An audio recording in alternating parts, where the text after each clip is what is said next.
बच्चों के अंदर हिफ्ज का सिलसिला खत्म हो गया है, नहीं है। आप अगर ढूंढने के लिए जाएंगे 5 से लेकर 10 गांव में जाके एक बच्ची मिलेगी जिसने हिफ्ज कंप्लीट किया है, नहीं मिलेगी। लिहाजा मैंने ऐलान किया था कि हमारे मदरसा में इस एरिया के मदरसा में, इस मदरसा में जो भी बच्ची हिफ्ज कंप्लीट करेगी उसे 5,000 रुपया दिया जाएगा और उसके गार्जियन को भी कुछ इनाम दिया जाएगा, ताकि हमारे अंदर, खास करके हम शेरशाहबादियों के अंदर, ये जो बच्चियों को हिफ्ज करने का जो सिलसिला खत्म है या नहीं है या कराने का इरादा नहीं है, उनके अंदर एक तरह की जुस्तजू पैदा हो, कोशिश पैदा हो। इसलिए हर बच्चियों को 5-5 हजार करके मदरसा वाले देंगे। कितना देते हैं? 1,000, 2,000 तो कोई बच्चे नहीं देते हैं। एक साल में पूरा खर्चा करेंगे तो लगभग 4,000 से 5,000, 10,000 रुपया खर्चा करेंगे, उससे पैसा तो मिल ही जाता है। ये दुनिया की बात है। और आखिरत में अल्लाह ताला क्या देंगे? आखिरत में अल्लाह ताला क्या करेंगे? जो हिफ्ज कंप्लीट किए हैं, अलबसा लिबासा हो अलबसा ताजन अला रासिही, उनके सर पर क्या करेंगे? ताज पहनाएंगे। और दूसरी, और उसी हदीस में है जो अला शर्त मुस्लिम है, मुस्लिम जो हदीस है उसके शर्त पर है, और कुछ लोगों ने हदीस को ज़ईफ भी कहा है, तो कहते हैं उनके वालिदैन को उल्बसा, उनको लिबास, ऐसा लिबास, चमकदार लिबास पहनाया जाएगा जो क़यामत के दिन सबको कहेंगे अरे भाई ये कौन है, इतना अच्छा लिबास पहन के आज स्टेज में आ चुका है, कौन है ये? इसलिए उनको लिबास पहनाया जाएगा कि उसने दुनिया में अपने बच्चे और बच्चियों को क्या तालीम दिया था? हिफ्ज का तालीम दिया था, कुरान मजीद का तालीम दिया था। तो कुछ बच्चियां हैं, तो सबसे पहले हमारे जिला परिषद अब्दुल रहीम भाई जो यहाँ मौजूद हैं, हर दिल अजीज हैं, हर जलसा में जाते हैं, उनसे उनके जरिए से हम क्या करेंगे कि गार्जियन को एक लुंगी और एक गमछा उनको दिया जाएगा इंशाअल्लाह। तो गार्जियन लोग ऊपर आ जाए, पहले उन्हीं से शुरू करते हैं। हाँ, इनको हटा दीजिए।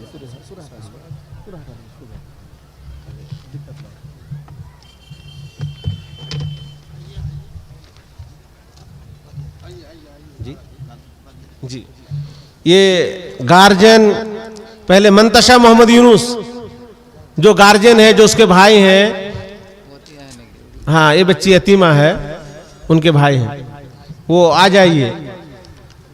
और नीलूफर यास्मीन उसके गार्जियन खुर्शीद आलम है, सकीन अब्दुर्रहमान उसके गार्जियन है, तफजुल हुसैन शाहजादी उसके गार्जियन तफजुल हुसैन है।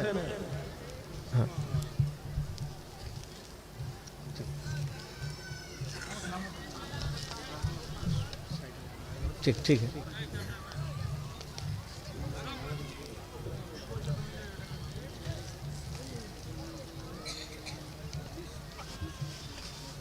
हाँ, उसके बाद कौन है? और शाहजादी जी, शाहजादी। उसके बाद थोड़ा कीजिए, जल्दी जल्दी जल्दी कीजिए। सलाम जल्दी जल्दी थोड़ा। हाँ ठीक है, एक तो ताड़ाताड़ी करो ना जी, ताड़ाताड़ी। खुर्शीद आना एदिके। हाँ लास्ट। ठीक।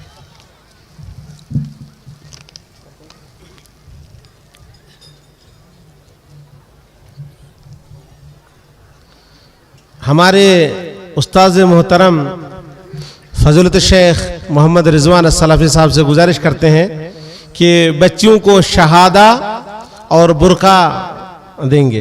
बच्चियों को एक एक बच्ची आएगी, उनके जरिए से ही करेंगे, पगड़ी बनवाएंगे। जी जी।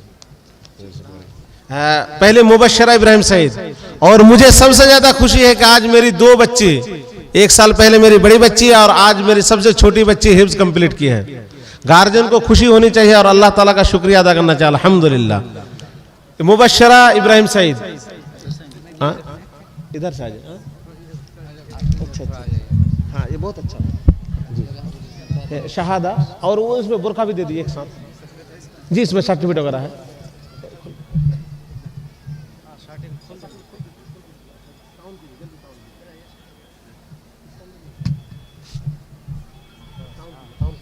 ऑन कीजिए।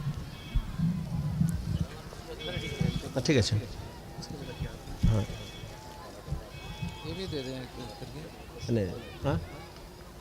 और ये हमारे मुशफिक और मुरब्बी फजलत शेख मोहम्मद गियासुद्दीन साहब से गुजारिश है कि वो आयर बच्चियों को एक एक करके मेडल दे, साथ में एक ही साथ हो जाएगा तो जल्दी। मुबश्शिर इब्राहिम एक एक करके, ये हिब्स का मेडल है। उसके बाद इरफान अब्दुल खबीर, ये दो बच्ची गुज़िश्ता साल हिब्स कंप्लीट की थी। उन लोगों को हम लोग ने सिर्फ पैसा दिया था 5,000 करके, और इनामात वगैरह नहीं दिए थे। जल्दी थोड़ा जल्दी कीजिए। हाँ, इरफान अब्दुल खबीर जल्दी आइए।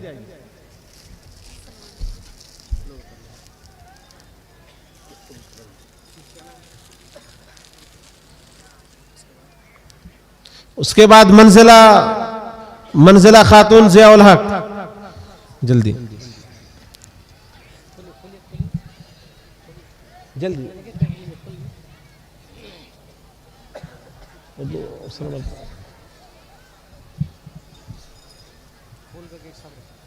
अब दीजिए, खोलने के लिए दीजिए, जल्दी खोल के दीजिए, खोल दीजिए, खोल दीजिए। उसके बाद तैयार है शाहजादी तफजुल हक, मुफज्जुल हक।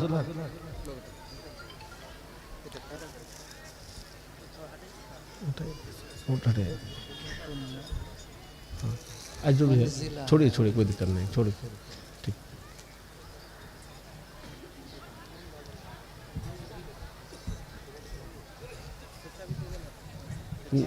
पैसा वो देंगे, रुकिए, एमएलए साहब देंगे, वो एमएलए साहब के हाथ से वो बच्ची रहेगी।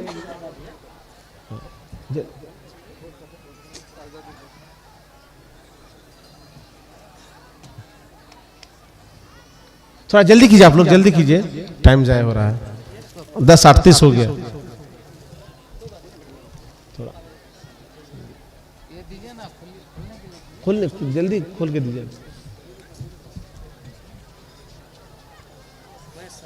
हाँ, किसी को भी दे दीजिए ना, बाद में लोग कर लेंगे, दे दीजिए, बाद में कर लेंगे। हाँ, मुयस्सरा इब्राहिम सईद,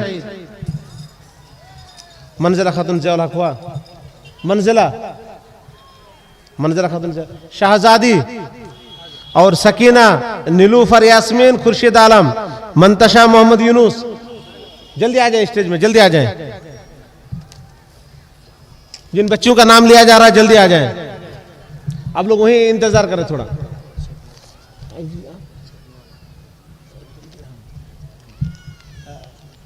अभी मैं गुजारिश करूंगा मेरे बड़े भाई डॉक्टर नूह आलम साहब, मेरे बड़े भाई जो अभी मुंबई से अभी जस्ट पहुंचे हैं इसी प्रोग्राम में, तो उनसे गुजारिश करते हैं कि बच्चों को मेडल और शहादा आप तकसीम करें।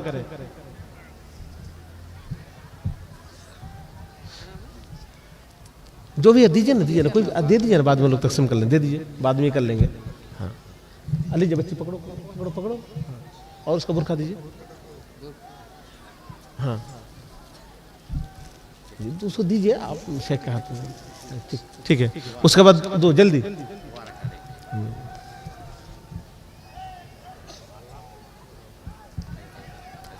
जल्दी एक साथ दे दीजिए।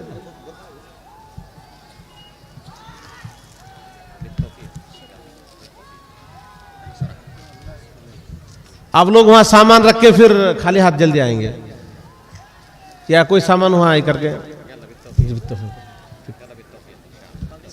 हाँ, अभी बाद में करते हैं, अब दीजिए ना इसको। कौन है वो, और कौन बच्ची है? हाँ, रखे ना उसको, रखे ठीक है ना। उसके बाद अब इन बच्चियों से मैं गुजारिश करता हूं कि हमारे एमएलए साहब के हाथ से इनको 5-5 हजार रुपया दिया जाएगा। हमारे एमएलए साहब के हाथ से इन बच्चियों को 5-5 हजार रुपया दिया जाएगा। पहले बच्चे मंजिला खातून, अब आ जाएं, शाहजादी, मुयस्सरा इब्राहिम, सकीना अब्दुल रहमान, नीलूफर यास्मीन, मंतशा मोहम्मद यूनुस। ये 6 बच्ची है जो इस साल फरागत की है, और जो गुज़िश्ता साल की थी उनको पैसा हम लोग दे दिए हैं। हाँ, 5-5 हजार रुपया हमारे एमएलए साहब के हाथ से उन्हें देते हैं। जो भी एक दे दिए। हाँ जी, हर इसमें 5-5 हजार रुपया है। लीजिए।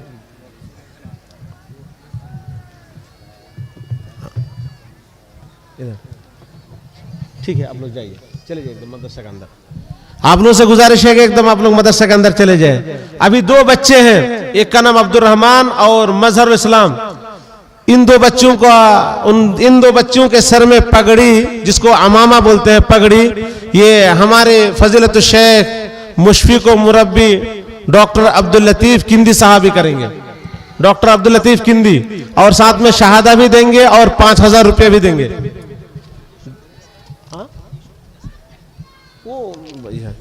अब्दुल रहमान, मंजूर आलम, मजहर इस्लाम, दोनों आ जाए। कहां पे है अब्दुल रहमान, मंजूर आलम?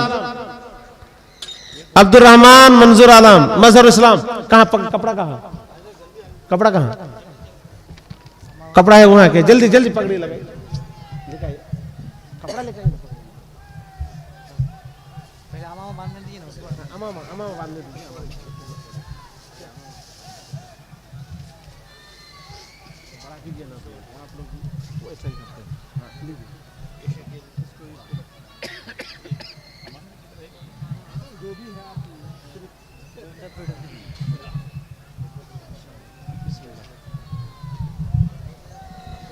जिनकी तकरीर आप लोग थोड़ी देर पहले सुन रहे थे, हमारे मुशफिक और मुरब्बी, मैं जम्मू कश्मीर से सिर्फ यही कह के लाया हूं कि हमारे मदरसा के ये पहला बैच में जो पगड़ी बांधेंगे वो हमारे मुशफिक और मुरब्बी होंगे। और हमारे उस्ताद फजलत शेख मोहम्मद रिजवान अस्सलाफी, ये हमारे उस्ताद हैं। अल्लाह हम तमाम को, हमारे जितने साथी हैं और शेख के जितने स्टूडेंट हैं, तमाम के ऊपर जो मेहनत किए हैं, इन तमाम मेहनतों को अल्लाह ताला उन्हें दुनिया और आखिरत में अच्छा से ला दे, आमीन।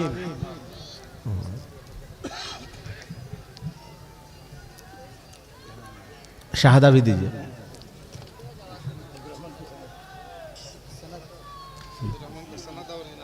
हाँ, और अब्दुल रहमान को 5,000 रुपया और शहादा, सनद, सर्टिफिकेट और 5,000 रुपया वो डॉक्टर साहब के हाथ से ले रहे हैं।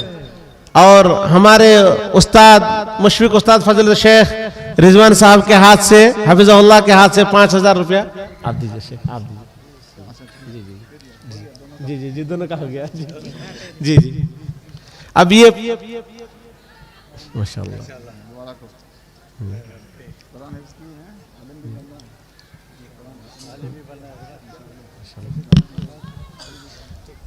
हम लोग तो सोच रहे थे कि बच्चों और बच्चियों से कुछ सुने, लेकिन टाइम नहीं है।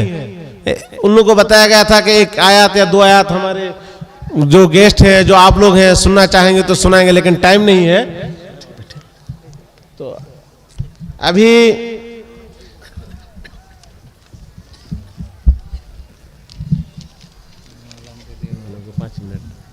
पाँच मिनट थोड़ा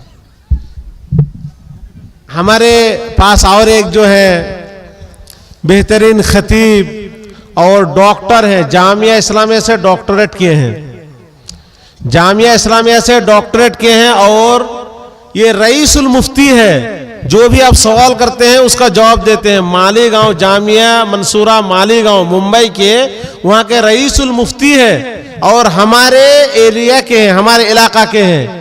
उनको मैं दावत दिया था, लेकिन आते आते लेट हो गई। फिर उनसे गुजारिश करते हैं कम से 5 मिनट आप वो सामीन को महसूस करेंगे, सामीन को समात कराएंगे, सिर्फ 5 मिनट। डॉक्टर नूह आलम अब्दुल सत्तार हफिज़हुल्लाह, अस्सलाम वालेकुम। कोई बात नहीं।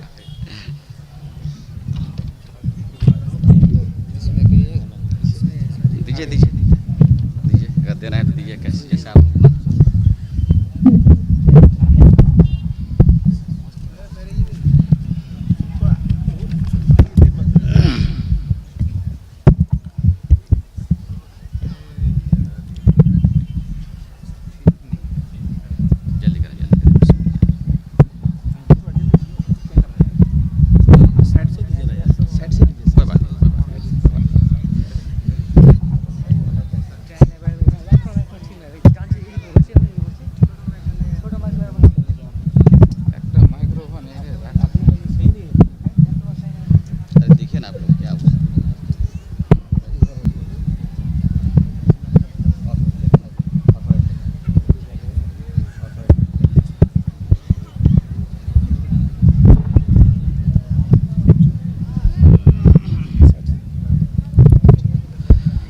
बस बस। अस्सलामु अलैकुम रहमतुल्लाहि व बरकातुहू। इन्नल हम्दुलिल्लाह नहमदुहु व नस्तईनुहु व नस्तगफिरुहु व नऊज़ु बिल्लाहि मिन शुरूरि अनफुसिना व मिन सय्यिआति अअमालिना। मन यहदिहिल्लाहु फला मुदिल्ल लहु व मन युद्लिल फला हादिय लहु व अशहदु अन ला इलाहा इल्लल्लाह वहदहु ला शरीक लहु व अशहदु अन्न मुहम्मदन अब्दुहु व रसूलुहु। अम्मा बाद। जनाब सदर और मेरे मुअज़्ज़ज़ मुहतरम काबिल कदर उस्ताद मुहतरम फज़ीलतुश शेख मोहम्मद रिज़वान अब्दुल हकीम अल मदनी और हम सब के मुरब्बी और सरप्रस्त मदीने से लेकर के यहाँ तक फज़ीलतुश शेख डॉक्टर अब्दुल लतीफ़ अल किंदी। मैं तो दिल में यही सोच रहा था थोड़ी देर पहले कि किंदी अब्दुल लतीफ़ के पीछे अगर आले शेख लग जाता तो हम लोगों को परेशानी उठानी नहीं पड़ती। उलमाए किराम और हजरात सामीन और सामियात,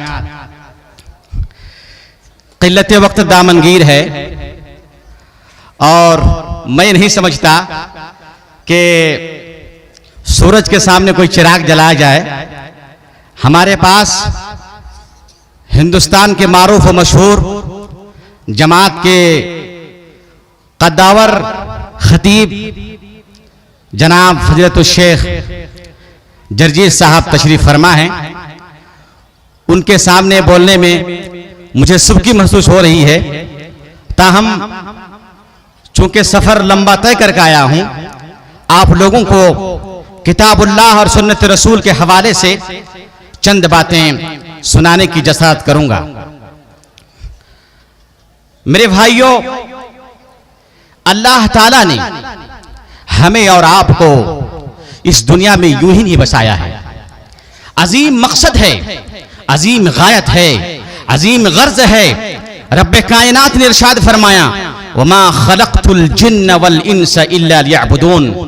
इब्न अब्बास रज़ियल्लाहु ताला अन्हु इस आयत की तफसीर में फरमाते हैं कि तर्जुमा पहले ये है कि हमने जिन और इंसान को महज दुनिया में इसलिए पैदा फरमाया है ताकि मेरी इबादत करे। इब्न अब्बास रज़ियल्लाहु अन्हु कहते हैं इल्ला लियअबुदून का माना यह है इल्ला लिवहिदून, अल्लाह रब्बुल आलमीन की तौहीद का प्रचार करे, दुनिया के अंदर जाए तो तौहीद को साबित करे, तौहीद पर कायम व दायम रहे, तौहीद का अलमबरदार बने और तौहीद के परचम को लहराए।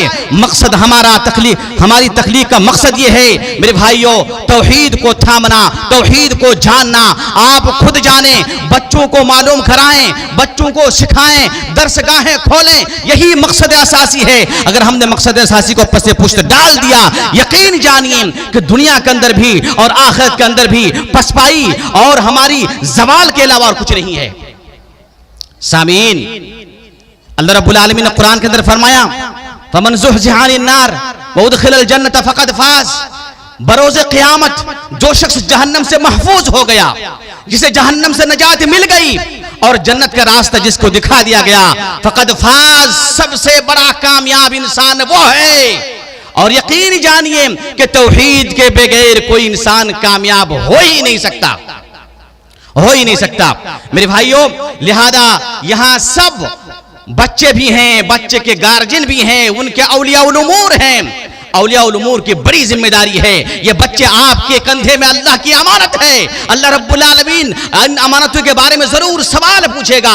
रसूलुल्लाह सल्लल्लाहु अलैहि वसल्लम ने बुखारी की रिवायत के अंदर फरमाया है, अला कुल्लुकुम राइन व कुल्लुकुम मसऊलुन अन रइयतिही। ऐ लोगों, तुम में से हर कोई जिम्मेदार है और बरोज़े क़यामत सबसे सवाल किया जाएगा कि हमने तुम्हारे पास जो नेमतें रखी थी तुमने उसे कैसे इस्तेमाल किया, उसका हिसाब चुकाओ। क्या जवाब देंगे ये बच्चे, ये बच्चियां, ये नौनिहाल नौनिहाल जदीद नस्लें, हमारी जो परवरिश में जो हमारी मातहत में है, अल्लाह रब्बुल आलमीन इसके बारे में जरूर सवाल करेगा। जब बच्चा पैदा नहीं होता है, रोते हैं, गिड़गिड़ाते हैं, अल्लाह के सामने सजदा बसजूद होते हैं, अल्लाह से दुआ करते हैं, परवरदिगार आलम एक बच्चा नसीब हो जाए, एक बच्ची नसीब हो जाए। और जब अता होता है तो अल्लाह को भूल जाते हैं। यकीन जानिए जरूर जरूर अल्लाह रब्बुल आलमीन इस बड़ी नियामत के बारे में सवाल करेगा।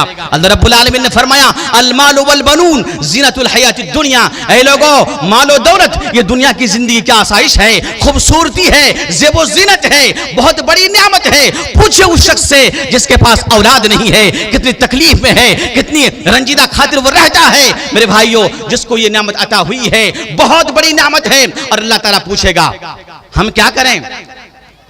रसूलुल्लाह सल्लल्लाहु अलैहि वसल्लम ने छोटे छोटे बच्चों को तालीम दिया, छोटे छोटे बच्चों को तालीम दिया। आप सल्लल्लाहु अलैहि वसल्लम, देखिए इंसान छोटे में जो सीखता है बड़े होकर उसी पर चलता है। आप सल्लल्लाहु अलैहि वसल्लम ने, इब्ने अब्बास छोटा सा लड़का है, अल्लाह के रसूल ने फरमाया या गुलाम, ऐ बच्चे सुनो, यहफज़िल्लाह यहफज़का यहफज़िल्लाह तजिदहु तुजाहका। फिर अल्लाह के रसूल ने दर्स दिया, पैगाम दिया, कहा कि इदा सालता है, छोटा बच्चा नन्ना बच्चा सुन ले, तेरा रब भी अल्लाह, मेरा रब भी अल्लाह, तुझको पैदा करने वाला अल्लाह है, मुझे पैदा करने वाला अल्लाह है, तेरी इबादत का हकदार अल्लाह है, मेरी इबादत का हकदार अल्लाह है। इदा सालता फसअलिल्लाह, जब मांगो दस्त सवाल दराज करो, इंसान के पास नहीं, दरगाह में नहीं, और किसी वली के पास नहीं, किसी सज्जादा नशीन के पास नहीं, अगर मांगो तो अर्श वाले से मांगो। अल्लाह के रसूल ने क्या सिखाया? तौहीद सिखाई, तौहीद का पैगाम दिया और कहा इदस्तानत फस्तईन बिल्लाह, जब तुम्हें मदद की जरूरत पड़े, जब तुम्हें हिमायत की जरूरत पड़े, जब तुम्हें नुसरत की जरूरत पड़े तो फैलाओ अल्लाह रब्बुल आलमीन के सामने हाथ। फैलाने की जरूरत नहीं है हमारे सामने, किसी इंसान के सामने झुकना नहीं, झुकना है तो अल्लाह के सामने झुको। अल्लाह के रसूल ने छोटे बच्चे को तालीम अता फरमाई। आप सल्लल्लाहु अलैहि वसल्लम ने उमर बिन सलमा को अल्लाह के रसूल ने तालीम यह फरमाई, बेटा वो जब खाना खा रहे थे तो उनका हाथ बार बार दाएं बाएं जा रहा था। अल्लाह के रसूल ने फरमाया गुलाम सम्मिल्लाह, ए गुलाम अल्लाह का नाम लो, तेरे रब का नाम लो, तेरे परवरदिगार का नाम लो, तेरे खालिक का नाम लो, जिस खालिक ने तुम्हें रोज़ी अता फरमाई है, जिस अल्लाह ने तुम्हें रिज़्क दिया है, उसका नाम लेकर के खाना शुरू करो। खाने में भी तौहीद से आगाज होना चाहिए मेरे भाइयों। लिहाजा मेरे भाइयों नौनिहालो, मरो वो सरप्रस्तों, मैं आपसे यह कहना चाहता हूं मेरे भाइयों कि आज के दौर में मनहज सलफ की तालीम देना, सही तालीम देना, सही मदरसे का इंतखाब करना, यह आपकी जिम्मेदारी है। बच्चा तो नौनिहाल है, बच्चा तो नासमझ है, बच्चा को क्या मालूम कहां तालीम होती है, कहां तालीम नहीं होती है। मदरसे का इंतखाब करना, हुस्न तालीम देना, अदब देना आपकी जिम्मेदारी है। आमतौर पर होता क्या है, लोग लड़कों में मशगूल रहते हैं, लड़कियों को पीछे छोड़ देते हैं, जबकि रसूल कायनात सल्लल्लाहु अलैहि वसल्लम ने फरमाया था मन आला जारियतैन, जिसने दो बच्ची की परवरिश फरमाई, फअहसनहुन्ना वअदबहुन्ना, और उन्हें अच्छी तालीम दी और उन्हें अदब सिखाया, अल्लाह के रसूल ने फरमाया अना व हुवा यौमल क़यामत कहातैन, रोज़े क़यामत मैं और वो परवरिश देने वाला इंसान, बच्चे को तालीम देने वाला, बच्ची को सिखाने वाला, क़यामत के दिन दो उंगलियों के बराबर के फासले पर होंगे। बहुत बड़ी अजीम तालीम है मेरे भाइयों। लिहाजा आप तमाम से गुजारिश है मेरे भाइयों कि आप अपने बच्चों का ख्याल रखें, अपने बच्चों का ख्याल रखें, अच्छी तालीम दें। और अच्छी तालीम देने के लिए जरूरी है कि बच्चों के साथियों को आप देखें, आपके बच्चे किनके साथ घूम रहे हैं, आपके बच्चे किनके साथ बैठ रहे हैं, आपके बच्चे किनके साथ खेल रहे हैं। इसलिए कि अरबी में एक मकूला है अस्साहिबु साहिबुन, साथी खींचने वाला होता है, असर डालने वाला होता है। लंबी रिवायत है, बुखारी के वक्त नहीं है वरना मैं तफसील से बयान करता। अल्लाह के रसूल ने फरमाया था कि मसलुल जलीस सालेह, जो अच्छा साथी इख्तियार करता है वो खुशबू फरोश के मानंद है, और जो बुरा साथी इख्तियार करता है वो भट्टी में फूंकने वाले के मानंद है। लिहाजा आपका बच्चा भट्टी फूंकने वाले के पास जाता है या इत्र फरोश के पास जाता है, यह आपकी जिम्मेदारी है मेरे भाइयों, पूछना होगा आपको। अल्लाह के रसूल ने फरमाया अल्लाह के रसूल ने फरमाया अलमरउ अला दीन खलीलिही फलयंजुर अहदुकुम इला मन युखालिलुहु। हर इंसान अपने दोस्त के दीन पर, अपने दोस्त के रविश पर, अपने दोस्त के डिगर पर, अपने दोस्त के रास्ते पर, अपने दोस्त के मिजाज पर, अपने दोस्त की तबीयत पर होता है। लिहाजा सबको देखना चाहिए मैं किसे दोस्त बना रहा हूं, मेरा दोस्त कौन है, मेरा साथी कौन है, मेरा हमजुल्फ कौन है, मेरा हमसफर कौन है। क्या वो मुवहिद है, तौहीद परस्त है, अल्लाह को मानता है, या कब्र पुजारी है, या गैर मनहजी है, या मनहज वाला है। मेरे भाइयों, ये दीन है। दीन सिर्फ मदरसे में नहीं है, दीन रास्ते में है, दीन मस्जिद में है, दीन बाजार में है, दीन फिजा में है, दीन मका में है, दीन मकी में है, आसमान के नीचे भी दीन है। जिससे मिले दीन सीखे, मगर अच्छा आदमी होना चाहिए मेरे भाइयों। लिहाजा यह आपकी जिम्मेदारी है। आज के दौर में वालिदैन की जिम्मेदारी बढ़ जाती है इस मामले पे कि आज के दौर में जो मोबाइल आया है, स्मार्टफोन, ये बच्चों को गुमराह और बच्चों को बर्बाद करने वाला एक बहुत बड़ा हथियार है मेरे भाइयों। आपका बच्चा रात को सो करके क्या करता है, आपकी जिम्मेदारी है। अल्लाह ताला पूछेगा क्या देखते हो बेटा। कोई हर्ज की बात नहीं है, बच्चे से सवाल करें, पूछें, इसलिए कि आज नहीं पूछेंगे तो कल आपको पूछा जाएगा। लिहाजा बेहतर यही है अच्छी नस्ल की तैयारी अभी से करना होगा। अगर आज आपने मेहनत सर्फ नहीं की, यकीन जानिए क़यामत की सुबह तक आप अच्छी नस्ल का ख्वाब नहीं देख सकते हैं। लिहाजा कोशिश सिर्फ यह नहीं कि हमने मदरसे में डाल दिया, बच्चे क्या कर रहे हैं, क्या खा रहे हैं, क्या पी रहे हैं, कोई सरोकार नहीं है, गलत है मेरे भाइयों। लिहाजा जरूरी है सलफ सालिहीन के मनहज पर चला जाए और अपने बच्चों को सही मुअल्लिम की बावकार मुअल्लिम की सही तालीम दी जाए, ताकि मुस्तकबिल के हमारे ये किले बने और इस्लाम के खिलाफ जो शुबहात और शुकोक पैदा किए जा रहे हैं उनका दंदन शिकन जवाब दिया जाए। मेरे भाइयों, अल्लाह ताला से दुआ है परवरदिगार आलम तो हम तमाम को अपने नौजवानों की परवरिश, उनके पर्दाख्त, उनकी परवरिश की हमें तौफीक अता फरमा। अक़ूलु क़ौली हाज़ा व अस्तग़फिरुल्लाह ली व लकुम व लिसाइरिल मुस्लिमीन फस्तग़फिरूहु इन्नहु हुवल गफ़ूरुर रहीम। वस्सलामु अलैकुम व रहमतुल्लाहि व बरकातुहू। जज़ाहुल्लाह खैर। ये थे हमारे बड़े भाई डॉक्टर नूह आलम अब्दुल सत्तार, जो रईसुल मुफ्ती है मंसूरा मालीगांव, জামিয়া मंसूरा मालीगांव मुंबई में। এখন আপনাদের সম্মুখে এমন একটি ব্যক্তিকে আমি আহ্বান জানাই, যিনি হচ্ছেন আমাদের ভালোবাসার পাত্র, যিনি আমাদের হৃদয়তে ঢুকে আছেন, যিনি সব সময়তে দুঃখে সুখে সব সময়তে ওনাকে দেখতে পাবেন। আপনি ওনার ভিতরে কোনো মতভেদ দেখতে পাবেন না। কোনো এমন দিন যায় না যে জালসাতে উনি উপস্থিত হন না। কোনো দিন তো 2, 3, 4 এমন 4-5 মজলিসে তিনি অ্যাটেন্ড করে আসছেন। আমাদের ভালোবাসার পাত্র উনি আমাদের আলেম সমাজকে এত মহব্বত দিয়েছেন যে আপনাকে আমি যদি বলি তো বলে শেষ করতে পারবো না। যখনই দেখবেন আলেম উলামাদের সঙ্গে উনাকে পাবেন, আপনি যে কোনো মাজলিসে দেখবেন, আপনাকে আমি বলছি ফেসবুকে এতে আপনি সব সময় দেখতে পাবেন, সোশ্যাল মিডিয়াতে আলেম সমাজকে উনি এত ভালোবাসেন আর এই মাদ্রাসাকে এত ভালোবাসেন, শিক্ষা প্রতিষ্ঠানকে এত ভালোবাসেন। আপনাদের জন্য উনি একটা কলেজও একটা খোলার চেষ্টা করেছেন, জমি সম্পূর্ণ হয়ে গেছে।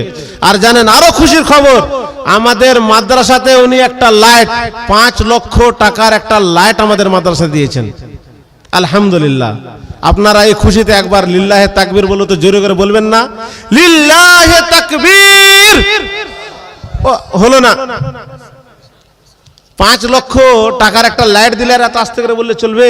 আর আবার বলছি লিল্লাহে তাকবীর। শুধু 5 লক্ষ টাকার লাইট নয়, মাদ্রাসার ভিতরে আপনার মেয়ে, সমাজের মেয়েকে, এই অঞ্চলের মেয়েকে উজ্জ্বল করার জন্য একটা লাইট দিয়ে মাদ্রাসাকে উজ্জ্বল করেছেন। আর এই যে 10,000 টাকা ক্যাশ। আর একবার লিল্লাহে তাকবীর বলে আল্লাহু আকবার বলবেন না? লিল্লাহে তাকবীর। আমি আমার দাদা, শুধু আমার নয়, বড়োর দাদা, ছোটর দাদা, বাপের দাদা আর ছেলেরও দাদা, সবারই দাদাকে আমি আহ্বান জানাই আমাদের প্রিয় एमएलए साहेब गौतम पाल जी 10,000 रुपये बोला। এখানে আসবেন না? ওখানে নিয়ে যান না, আপনি আসেন না। 5 মিনিট।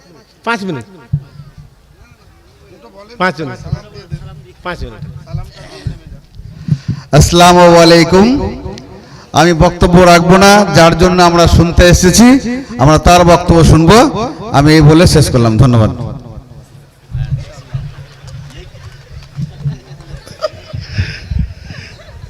আপনারা দেখলেন এটা হলো ভালোবাসা। আপনি চাচ্ছেন কাকে, ওনাকে আপনার সামনে দিয়ে दिलेन, यार चाहते भालोबासार किछु आछे। तो अब आप लोगों का और टाइम नहीं ले रहा हूं, हमारे सामने कुछ नहीं कहूंगा, फजीलत शेख मोहम्मद जर्जिस अंसारी साहब वो आएंगे और जब तक शेख बाहयात रहेंगे यहाँ आते रहेंगे, ये आप लोगों से वादा करके जाने के लिए बोले।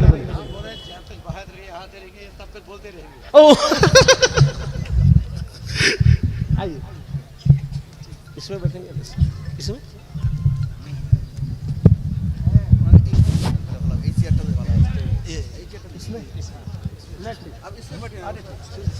बहुत सही है, बहुत सही। बैठिए बैठिए, आप बैठिए बैठिए। आगे कर दीजिए और थोड़ा सा।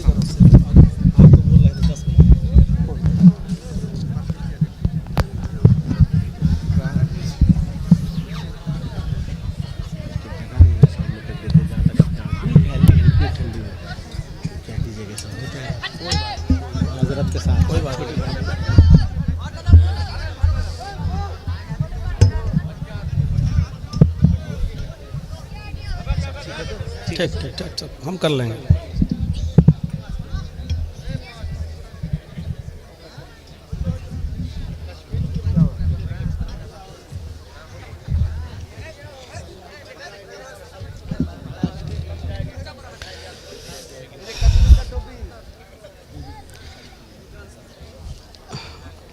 अस्सलामु अलैकुम वरहमतुल्लाहि वबरकातुह।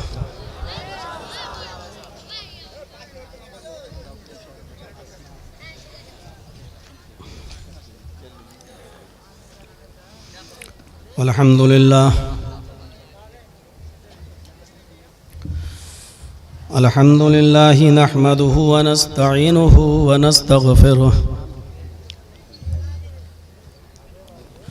व नऊज़ु बिल्लाहि मिन शुरूरि अनफुसिना व मिन सय्यिआति अअमालिना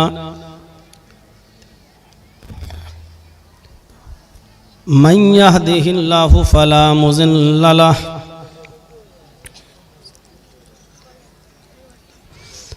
वमन युज़लिल्हु फला हादिय लहु व अशहदु अल्ला इलाहा इल्लल्लाहु वहदहु ला शरीका लहु व अशहदु अन्न मुहम्मदन अब्दुहु व रसूलुहु अम्मा बाद फ़इन्न खैरल हदीस किताबुल्लाह व खैरल हदी हदी मुहम्मदिन सल्लल्लाहु अलैहि वसल्लम व शर्रिल उमूरि मुहदसातुहा व कुल्ल मुहदसतिन बिदअह व कुल्ल बिदअतिन ज़लालह व कुल्ल ज़लालतिन फिन्नार। अऊज़ु बिल्लाहि मिनश शैतानिर रजीम। बिस्मिल्लाहिर्रहमानिर्रहीम। वमन यब्तगि गैरल इस्लामि दीनन फलन युक़बल मिन्हु वहुव फिल आखिरति मिनल खासिरीन। रब्बि इश्रह ली सदरी व यस्सिर ली अमरी वहलुल उक़दतम मिन लिसानी यफ़क़हू क़ौली। इस अज़ीमुश्शान इजलास के अज़ीम सदर मोहतरम फ़ज़ीलतुश्शैख़ अब्दुल लतीफ़ अल किंदी हफ़िज़हुल्लाह, सदर सूबाई जमियत अहले हदीस जम्मू कश्मीर, इस इजलास के रूह रवां फ़ज़ीलतुश्शैख़ मोहम्मद इब्राहीम सईद हाफिज़हुल्लाह, इस स्टेज पर बैठे हुए फ़ज़ीलतुश्शैख़ जनाब मोहम्मद रिज़वान अस्सलफ़ी हाफिज़हुल्लाह और मुंबई से मालेगांव से तशरीफ़ लाए हुए इसी इलाके के रहने वाले मोहतरम जनाब नूह आलम साहब हाफिज़हुल्लाह, और उनके अलावा मुअक्कर उलमाए किराम, भूसा मनी, दलकोला, वेस्ट बंगाल और उसके अतराफ़ व अकनाफ से तशरीफ़ लाए हुए मुअज़्ज़ज़ सामीन हज़रात, पर्दा नशीन इस्लामी ख़वातीन, माँ और बहनों, कौम व मिल्लत के लायक़वर नौजवानों, अज़ीज़ बच्चों और बिलखुसूस इस इलाक़े के हर दुख दर्द में साथ देने वाले इस इलाक़े के महबूब और प्यारे विधायक, जिनकी कैंपेनिंग करने के लिए और प्रचार के लिए मुझे बाकायदा लखनऊ से आना पड़ा और मैं आया था, जनाब गौतम पाल साहब, आपने रात के 11 बजे तक बहुत ही सुकून के साथ और इत्मीनान के साथ आपने प्रोग्राम को समाअत फरमाया है। इतने सुकून के साथ आम तौर पर बिहार में और बंगाल में कहीं प्रोग्राम लोग नहीं सुनते हैं।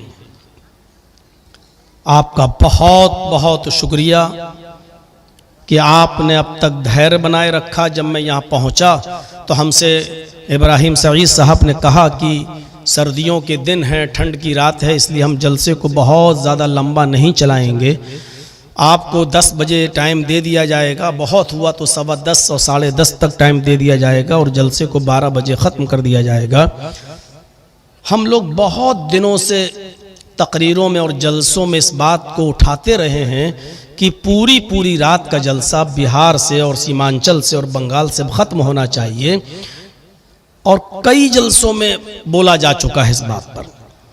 लेकिन चूंकि एक आदत बनी हुई है ख़ास तौर पर सीमांचल के इलाके की और बंगाल के कुछ इलाकों की, वैसे बंगाल में इतना माहौल नहीं है। मैं कल भी मेरा प्रोग्राम कलियाचक में होने वाला है, डिस्ट्रिक्ट मालदा, और 3 दिन के लिए मैं वहाँ जा रहा हूँ, 13, 14, 15, लेकिन वहाँ आम तौर पर जलसे 12 बजे तक ख़त्म हो जाते हैं।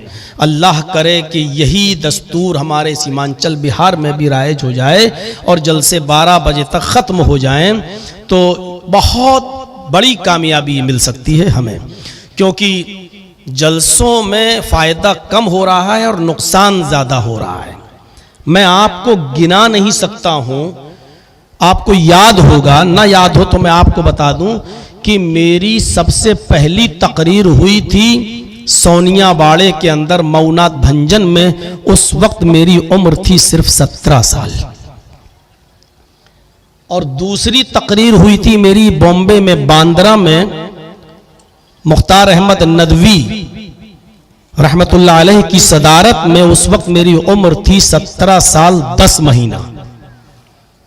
और उसी वक्त मैं जज्बात की राव में बहकर बाल ठाकुरे के बहुत खिलाफ बोल दिया था और उसी स्टेज से हमको पकड़ लिया गया था और लॉकअप में रखा गया था। लेकिन 2 महीने चूंकि मेरे कम थे बालिग होने में, इसलिए मैं बच गया था। 18 साल का नहीं हुआ था। आज तकरीबन 45 साल मेरी उम्र हो चुकी है। इतने दिन का मैं आपको बतला रहा हूं। 20 साल की उम्र से मैं यहां आ रहा हूं इस इलाके में, बिहार, बंगाल, झारखंड। कई जलसे शेख रिजवान सल्फी हफिज़हुल्लाह की सदारत में हुए हैं, ये जानते हैं।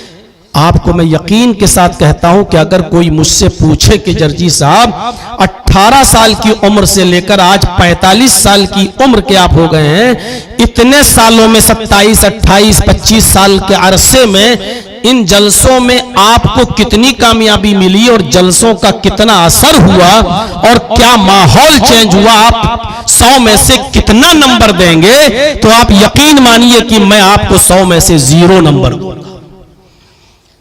28 साल पहले जहां आप खड़े थे आज भी वही हैं। 28 साल पहले जो बेअदबी जलसों के अंदर होती थी सुनने और सुनाने के ताल्लुक से, वो आज भी है। कोई फर्क नहीं पड़ा। और इन जलसों में कितनी जगहों पर ऐसा देखा गया, रात भर होने वाले जलसों में, मैं उन गांवों का नाम नहीं बताना चाहता हूं और बताना भी नहीं चाहिए कि कितने जलसों के अंदर खेतों में लड़के और लड़कियां पकड़े गए हैं, उनको पकड़ के लाया गया है, गांव में बिठाया गया है, पंचायतें बैठी हैं और उसके बाद फैसला हुआ है। अगर कोई पूछे कि जर्जी साहब ये कितने वाकयात हो चुके होंगे ऐसे, तो मैं कहूंगा कि मुझे उसकी गिनती नहीं मालूम है।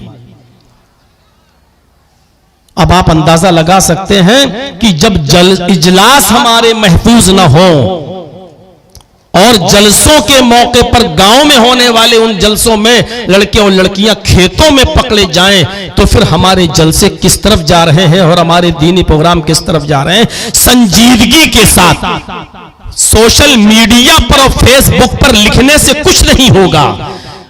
कितने भी नुकसानात आप गिनाइए, जब तक एक मुतहर्रिक और फाल तहरीक नहीं चलेगी और बाकायदा इस पर मीटिंगें नहीं होंगी और इस पर गौर व फिक्र नहीं होगा, तो माफ कीजिएगा मेरे भाइयों, सोशल मीडिया पर लिख देने से और फेसबुक पर लिख देने से आप सोचा कि सारी खुराफातें रुक जाएं, तो थोड़ी देर के लिए वाहवाही तो मिल जाएगी, लेकिन आप इन चीजों को रोक नहीं सकते हैं। रोकना है तो अल्लाह के नबी सल्लल्लाहु अलैहि वसल्लम की उस हदीस पर हमें और आपको अमल करना पड़ेगा कि मन रा मिनकुम मुनकरन फलयुगय्यिरु बियदिही। अगर किसी बुराई को तुम अपनी आंख से देखो तो पहले कोशिश करो कि उसको अपने हाथ से दूर कर सको, और हाथ से दूर करने की ताकत न हो है फमन लम यस्तते फबिलिसानिही। अगर ताकत न हो, अगर तुम्हें अपने हाथ से दूर करने की तो अपनी जबान से रोको, और वइन लम यस्तते, और जबान से भी दूर करने में फितना और फसाद का डर हो तो फबिक़ल्बिही, अपने दिल से बुरा जानो।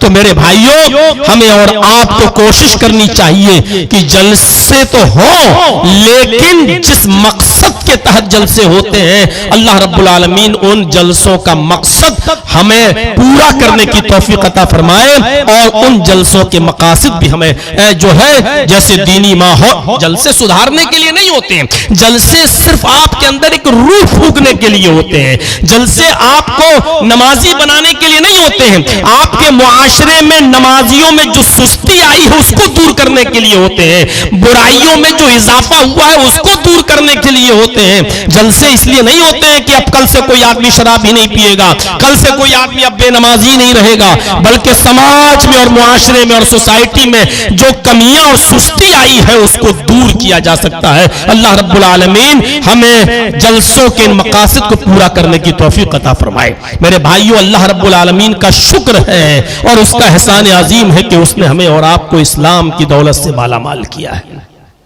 बहुत बड़ी नियामत हमें और आपको मिली है।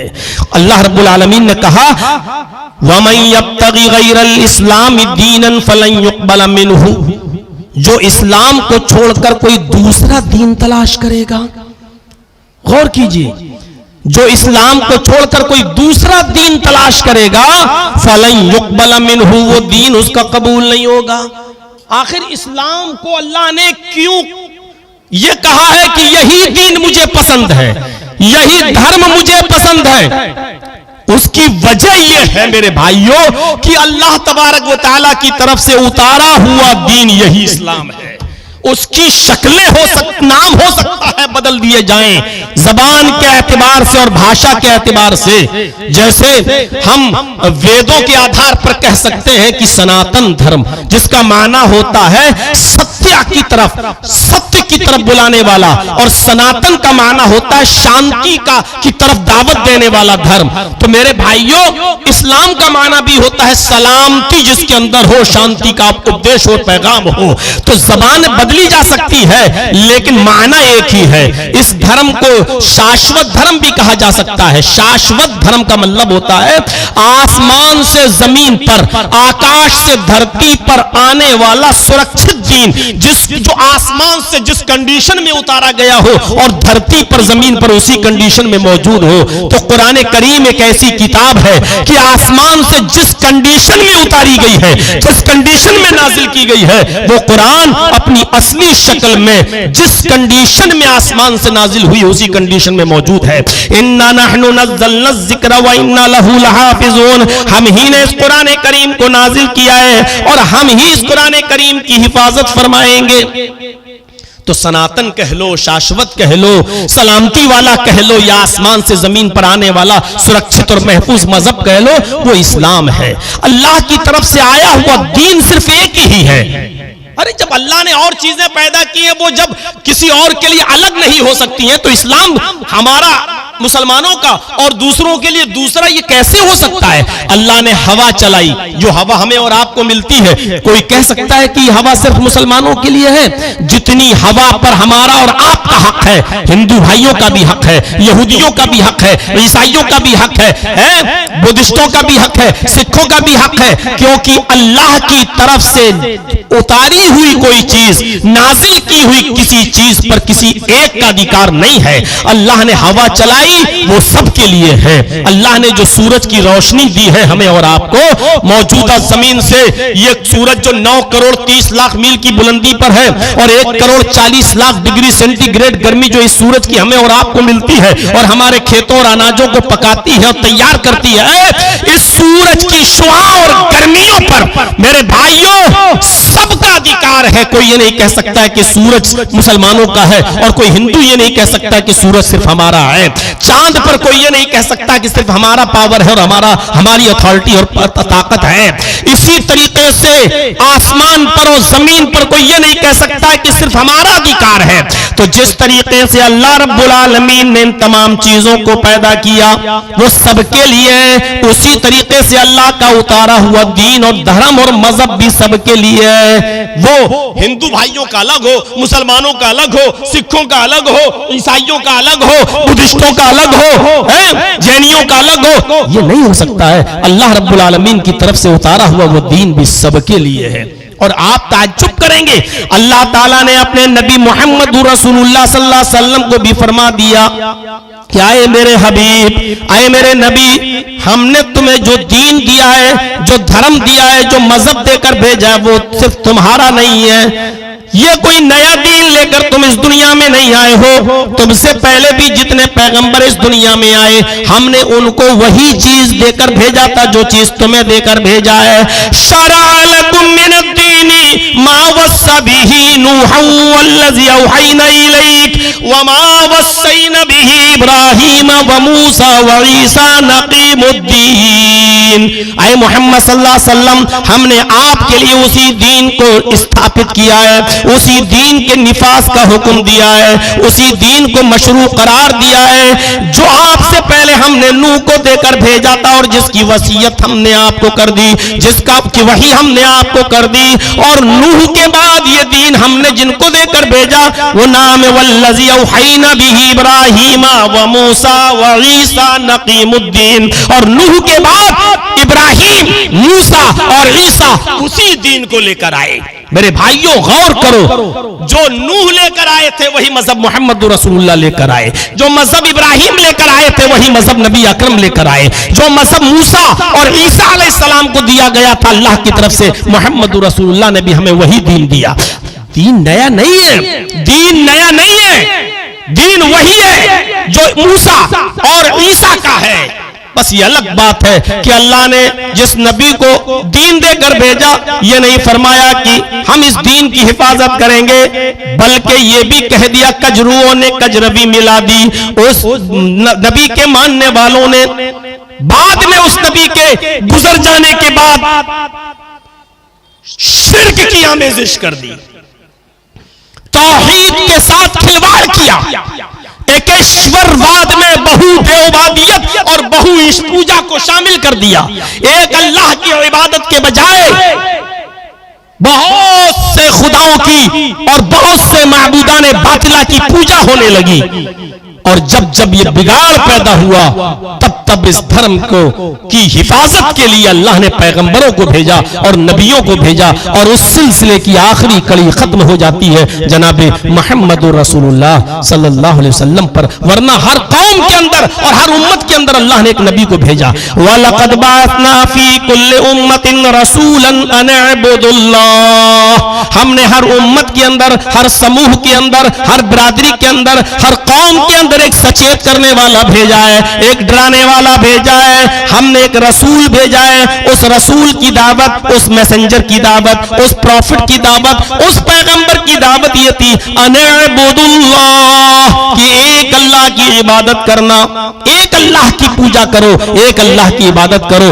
हर कौम में एक नबी आया, हर बरादरी में एक नबी आया, और उस नबी की दावत यही थी कि एक अल्लाह की इबादत करो। अच्छा, दुनिया में कोई एक ऐसा मजहब बताओ जो ये कहता हो कि सबकी पूजा करो, सबकी इबादत करो। कोई धर्म ऐसा नहीं है दुनिया के अंदर जो ये कहे। हर मजहब के अंदर एक अल्लाह की इबादत है बस। बाइबल तो साफ तौर पर कहती है, उसका रोल नंबर 5 उठाओ, there is no God but God is only one. एक ही अल्लाह है इबादत के लायक, but God is only one. एक ही है, विदाउट सेकंड दूसरे को शरीक नहीं किया जा सकता। बिल्कुल अल्लाहु वहदहु ला शरीक, वही अकेला इबादत के लायक है, ला शरीक लह, उसके साथ किसी को शरीक नहीं किया जा सकता। ये बाइबल कह रही है कि एक ही अल्लाह इबादत के लायक है, उसके अलावा कोई पूजा के लायक नहीं है। कोई भी एक धर्म मुझे बताओ, यहूदियत भी यही कहती है, और हमारे हिंदू भाई तो बाकायदा जो मंत्र पढ़ते हैं उस मंत्र में कूट कूट के भरा हुआ है, एकम ब्रह्मा द्वितीय नास्ते नास्ते किंचन। हिंदू धर्म में इस मंत्र को ब्रह्म सूत्र कहा जाता है। ऋग्वेद में यह मंत्र देखा जा सकता है, इसका नाम ही है ब्रह्म सूत्र। ब्रह्मांड को बनाने वाले अल्लाह को, यानी ब्रह्मांड के रचयिता और रचनाकार को पहचानने वाला मंत्र ब्रह्म सूत्र इसको कहा जाता है। यानी इस ब्रह्मांड का रचयिता और रचनाकार, क्रिएटर ऑफ यूनिवर्स, इस कायनात के खालिक को पहचानो इस मंत्र के अंदर। और क्या है? एकम ब्रह्मा द्वितीय नास्ते, एक ही ब्रह्मा है, एक ही क्रिएटर है, एक ही इस नीले जगत का स्वामी है, एक ही इस कायनात का बनाने वाला है। और इतने शानदार शब्दों में कहा गया, द्वितीय नास्ते ने नास्ते किंचन, दूसरा नहीं है। द्वितीय नास्ते, दूसरा नहीं है, ने बिल्कुल नहीं है, ना ना हरगिज नहीं है, और किंचन कहकर तो बहुत बड़ा तमाचा सा लगा दिया है, कहा किंचन जरा सा भी नहीं है। इस ब्रह्मांड का रचयिता और रचनाकार एक ही है, दूसरा नहीं है, बिल्कुल नहीं है, हरगिज नहीं है, किंचन जरा सा भी नहीं है। ये तौहीद मिलेगी, और इसीलिए कुरान ने भी कहा है, निमंत्रण दिया और दावत दी है और बुलाया है, कुलिया अहलल किताबी तालौ इला कलिमतिन सवाइन बैनना व बैनकुम अल्ला नअबुदा इल्लल्लाह। अय मोहम्मद सल्लल्लाहु अलैहि वसल्लम, आप अनाउंसमेंट कर दीजिए, आप दुनिया वालों से कह दीजिए, आप यहूद और नसारा से कह दीजिए, आप अहले किताब को निमंत्रण दीजिए, उनको बुलाइए। इससे ज्यादा प्यार और मोहब्बत की शिक्षा, इससे ज्यादा प्यार और मोहब्बत की तालीम कौन सा मजहब देता हुआ नजर आएगा? जो ये कह रहा हो कि आओ अय यहूदियों आओ, अय ईसाइयों आओ, अय अहले किताब आओ, अय वो लोगों जिनको आसमानी गिरंत और किताबें दी गई है, सुनो। क्या सुनो? तालो, आओ। और कहां आओ? इला कलिमतिन सवाइम बैनना व बैनकुम, आओ एक ऐसे कलमे की तरफ जो हमारे और तुम्हारे दरमियान बराबर है। इस्लाम क्या कह रहा है? वो एक ही कलमा है जो हमारे और तुम्हारे दरमियान है, वो तुम्हारा भी और हमारा भी है। अब देखिए, मूसा अलैहिस्सलाम इस दुनिया में आए तो कलमा पढ़ा जाता था, ला इलाहा इल्लल्लाह, मूसा रसूलुल्लाह। नूह इस दुनिया में आए तो कलमा पढ़ा जाता था, ला इलाहा इल्लल्लाह, नूह रसूलुल्लाह। ईसा इस दुनिया में आए तो कलमा पढ़ा जाता था, ला इलाहा इल्लल्लाह, ईसा रसूलुल्लाह। और मुहम्मदुर रसूलुल्लाह इस दुनिया में आए तो कलमा पढ़ा जाता है, ला इलाहा इल्लल्लाह, मुहम्मदुर रसूलुल्लाह। यानी कलमे का पहला जुज नहीं बदला गया, नहीं, वो अपनी असली शक्ल में मौजूद है, और वही असल इस्लाम है। ला इलाहा इल्लल्लाह, अल्लाह के अलावा कोई माबूद नहीं। और ये यहूदियों का भी है, ईसाइयों का भी है। और इसीलिए अल्लाह ने कहा, आए नबी कह दो, आए अहले किताब आओ एक ऐसे कलमे की तरफ जो हमारे और तुम्हारे दरमियान बराबर है। वो तुम्हारा भी कलमा है और हमारा भी कलमा है। और क्या है? अल्लाह नअबुद इल्लल्लाह, कि हम अल्लाह के अलावा किसी की इबादत नहीं करेंगे, अल्लाह के अलावा किसी की पूजा नहीं करेंगे। ये सर झुकेगा तो सिर्फ एक अल्लाह के सामने झुकेगा, अल्लाह की मखलूक के सामने सर नहीं झुक सकता है। यहां तक के ये सर जनाबे मोहम्मदुर रसूलुल्लाह के सामने भी नहीं झुकेगा। और यही वजह है कि हीरा एक मुल्क शाम का शहर है, वहां से जब कुछ सहाबा लौट कर आए तो आकर अल्लाह के नबी से कहने लगे कि अल्लाह के रसूल, मैंने हीरा शहर के अंदर देखा है कि वहां के यहूद और नसारा अपने बादशाह को सजदा कर रहे हैं, हमें इजाजत दीजिए कि हम आपको सजदा करें। गौर कीजिए, उन्होंने क्या कहा कि हमें इजाजत दीजिए कि हम आपको सजदा करें। जब बादशाह के सामने सजदा किया जा सकता है तो आप तो अल्लाह के पैगंबर हैं, आप तो अल्लाह के रसूल हैं, आप तो अल्लाह के नबी हैं, तो हम आपको सजदा क्यों ना करूं? तो अल्लाह के नबी ने क्या फरमाया? लौ मररता बिक़ब्री अन तस्जुदा लहू, क्या तू मेरी कब्र के पास से गुजरेगा तो क्या तू उसको सजदा करेगा? सवाल क्या था और नबी का जवाब क्या था, दोनों में जरा डिफरेंस देखिए आप। उसने कहा अल्लाह के रसूल, मैं आपके सामने सजदा करना चाहता हूं क्योंकि मैंने यहूद और नसारा को देखा है कि वो अपने बादशाहों को सजदा कर रहे हैं मुल्क शाम के अंदर, तो क्या मैं आपको ना करूं? क्या आपकी हैसियत बादशाह से कम है? आप अल्लाह के रसूल हैं। वो जिंदगी में सजदा करना चाहते थे सहाबा, तो अल्लाह के नबी ने क्या कहा? लौ मररता बिक़ब्री, क्या तुम मेरी कब्र के पास से गुजरोगे अन तस्जुदा लहू, तो क्या तुम उस कब्र को सजदा करोगे, यानी मेरी करोगे? कहा नहीं। कालू ला नहीं, ऐसा करना भी नहीं। सवाल था जिंदगी में सजदा करने का, जवाब क्या दे रहे हैं? क्या मेरी कब्र पे गुजरोगे तो सजदा करोगे? क्यों? क्योंकि जानते थे मैं अभी जिंदा हूं, बाहयात हूं, अपनी जिंदगी में तो कभी अपने सहाबा को सजदा करने नहीं दूंगा, अपने सामने कभी झुकने नहीं दूंगा। लेकिन फिक्र दामनगीर हुई कि कहीं ऐसा ना हो कि मेरे इंतकाल के बाद जैसे यहूद और नसारा ने अपने अपने नबियों की खबरों को सजदा गाह बना लिया, कहीं ये मेरी खबर को सजदा गाह ना बना। आपको फिक्र हुई अपने इंतकाल के बाद कि कहीं ये लोग मेरी कब्र पर भी सजदा ना करने लगे, तो आपने इंतकाल के बाद के बारे में पूछा, क्या मेरी कब्र के पास से गुजरोगे तो क्या सजदा करोगे? कहा नहीं। तो फरमाया करना भी नहीं। तो मेरे भाइयों, जिस नबी ने अपने जीते जी अपने सामने सजदा न करने दिया हो, यहां तक कि अपने इंतकाल के बाद अपनी कब्र के सामने भी सजदा करने से मना कर दिया हो, बल्कि हाथों को बुलंद करके यह कह दिया हो कि अल्लाहुम्मा ला तजअल कब्री वज़नन युअबद, अल्लाह तेरे इंतकाल के बाद मेरी कब्र को पूजा पाठ की जगह ना बना देना, कोई बुतखाना ना बना देना, चूमने और चाटने की जगह ना बना देना।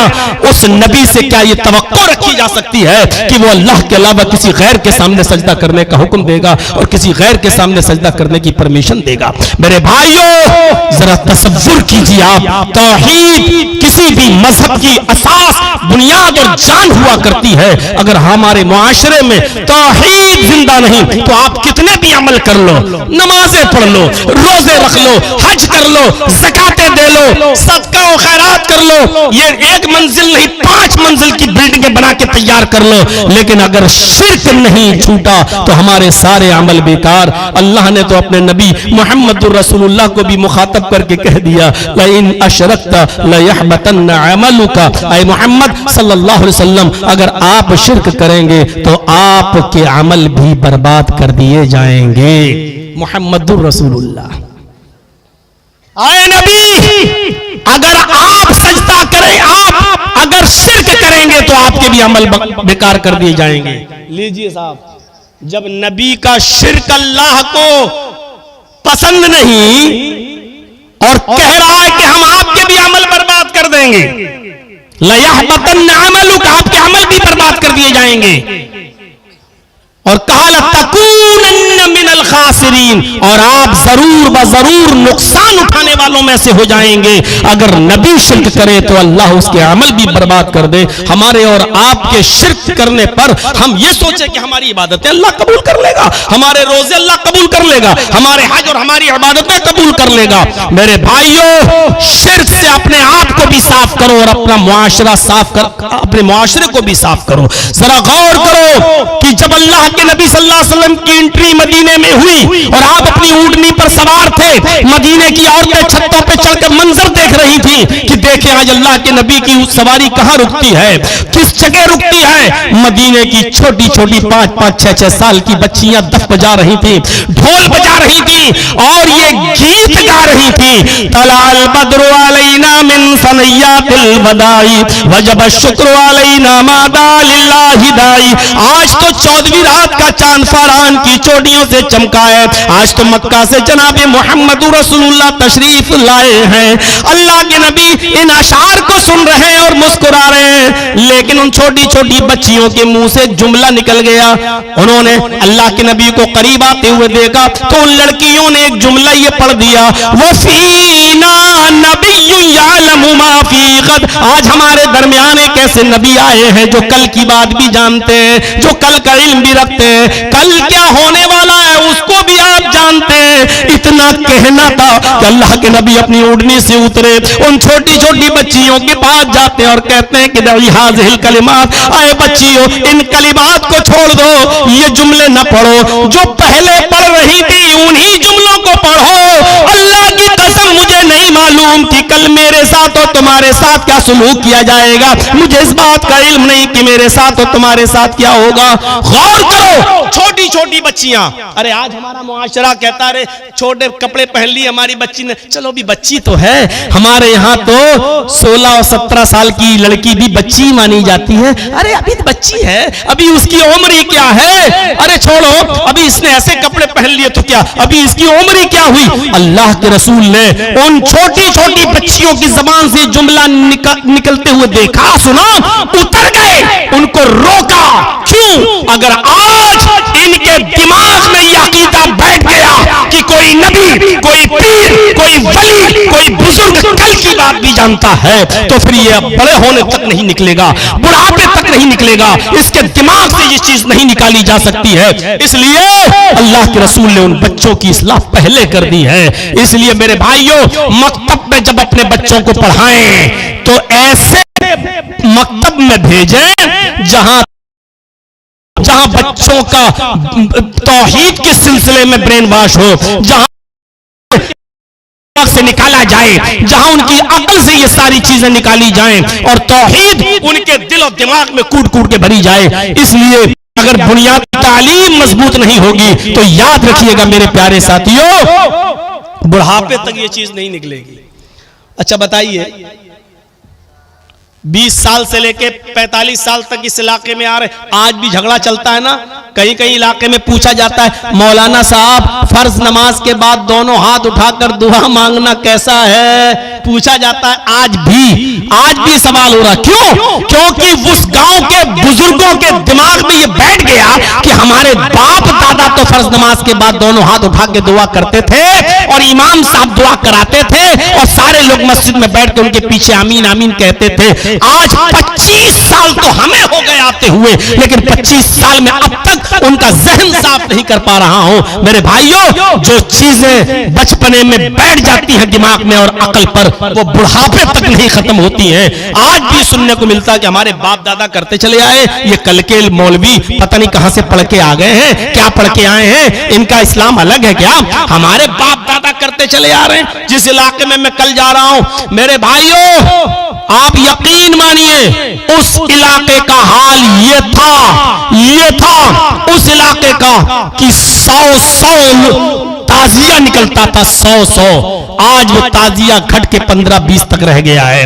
जिस इलाके में मैं कल जा रहा हूं उस इलाके का हाल ये था कि किसी के मर जाने के बाद, दफन होने के बाद भी हाथ उठाकर दुआ होती थी और सब आमीन आमीन कहते थे, और 2-3 दिन के बाद फिर कोई मौलाना अपने गांव के बहुत से लोगों को लेके उसी कब्र पे जाता है, फिर दुआ होती है और फिर आमीन आमीन बोला जाता। अब किसी हद तक वहां कम हुआ, बोलते बोलते थक गया, गालियां सुनी, स्टेज पर हंगामे हुए, कुर्सियां तोड़ी गई और फेंकी गई, सब कुछ हुआ, वो दौर भी मैंने देखा। अब जाकर किसी हद तक वो चीज खत्म हुई, क्योंकि लोगों के दिमाग से ये चीज नहीं निकल रही थी। जो चीज हम बाप दादा के जमाने से करते चले आ रहे हैं वो इन कल के मौलवियों के कहने पर मैं छोड़ दूं। एक मस्जिद थी जिसके अंदर कब्र थी और तकरीबन 25-26 सालों से वहां कब्र रही। मैं चीखता रहा, जिस मस्जिद में कब्र होगी उसमें नमाज नहीं होगी। मैं यही कहता रहा कि उस मस्जिद को खोदिए, उसमें अगर कुछ भी मिल जाए तो उसको ले जाकर कब्रिस्तान में मुंतकिल कर दीजिए, और कुछ न मिले तो थोड़ी सी मिट्टी ले जाकर कब्रिस्तान में मुंतकिल करके इस कब्र को पाट दो और मस्जिद बना दो। अगर पहले से कब्र थी तो वहां मस्जिद ही बनाई जा सकती है, और पहले से मस्जिद है तो वहां बाद में कब्र नहीं बनाई जा सकती है। मैं चीखता रहा, चिल्लाता रहा, लेकिन 20 साल के बाद उसका असर हुआ, फिर तैयारी हुई और फिर एक हंगामे के बीच लोगों ने कहा जब गलत है तो गलत है, उस कब्र को खोदा गया और वहां से मिट्टी को ले जाकर कब्रिस्तान में मुंतकिल करके उस कब्र को पाटा गया और अब वहां से उस कब्र को खत्म किया गया। मेरे भाइयों गौर कीजिए आप, मैं बताना ये चाहता हूं कि कोई चीज अगर मुआशरे में जन्म ले ले तो उसको खत्म करने में बहुत टाइम लगता है, बहुत टाइम।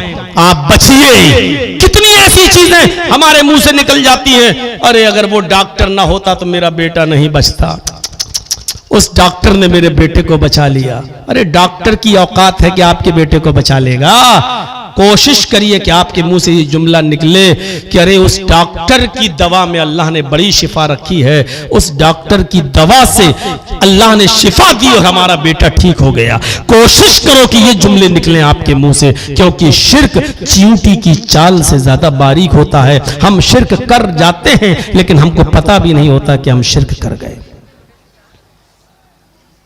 हमें पता भी नहीं चलता कि हम शिर्क कर गए। मेरे भाइयों, अल्लाह ने जितनी भी चीजें हमारे और आपके लिए पैदा की है वो सब फायदे की चीजें हैं। और देखिए दुनिया का कायदा है कि एहतियाज तरफैन से होता है।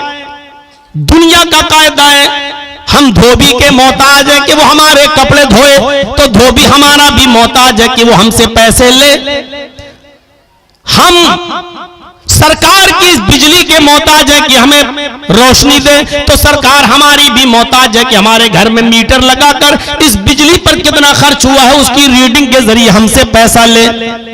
हम बाजार में मार्केट लगी हुई है, चीजें बिक रही हैं, हम उन चीजों के मोहताज है कि वो हम खरीदें, तो ये चीजें बेचने वाले हमारे भी मोहताज है कि वो हमसे इसके बदले में पैसा लें।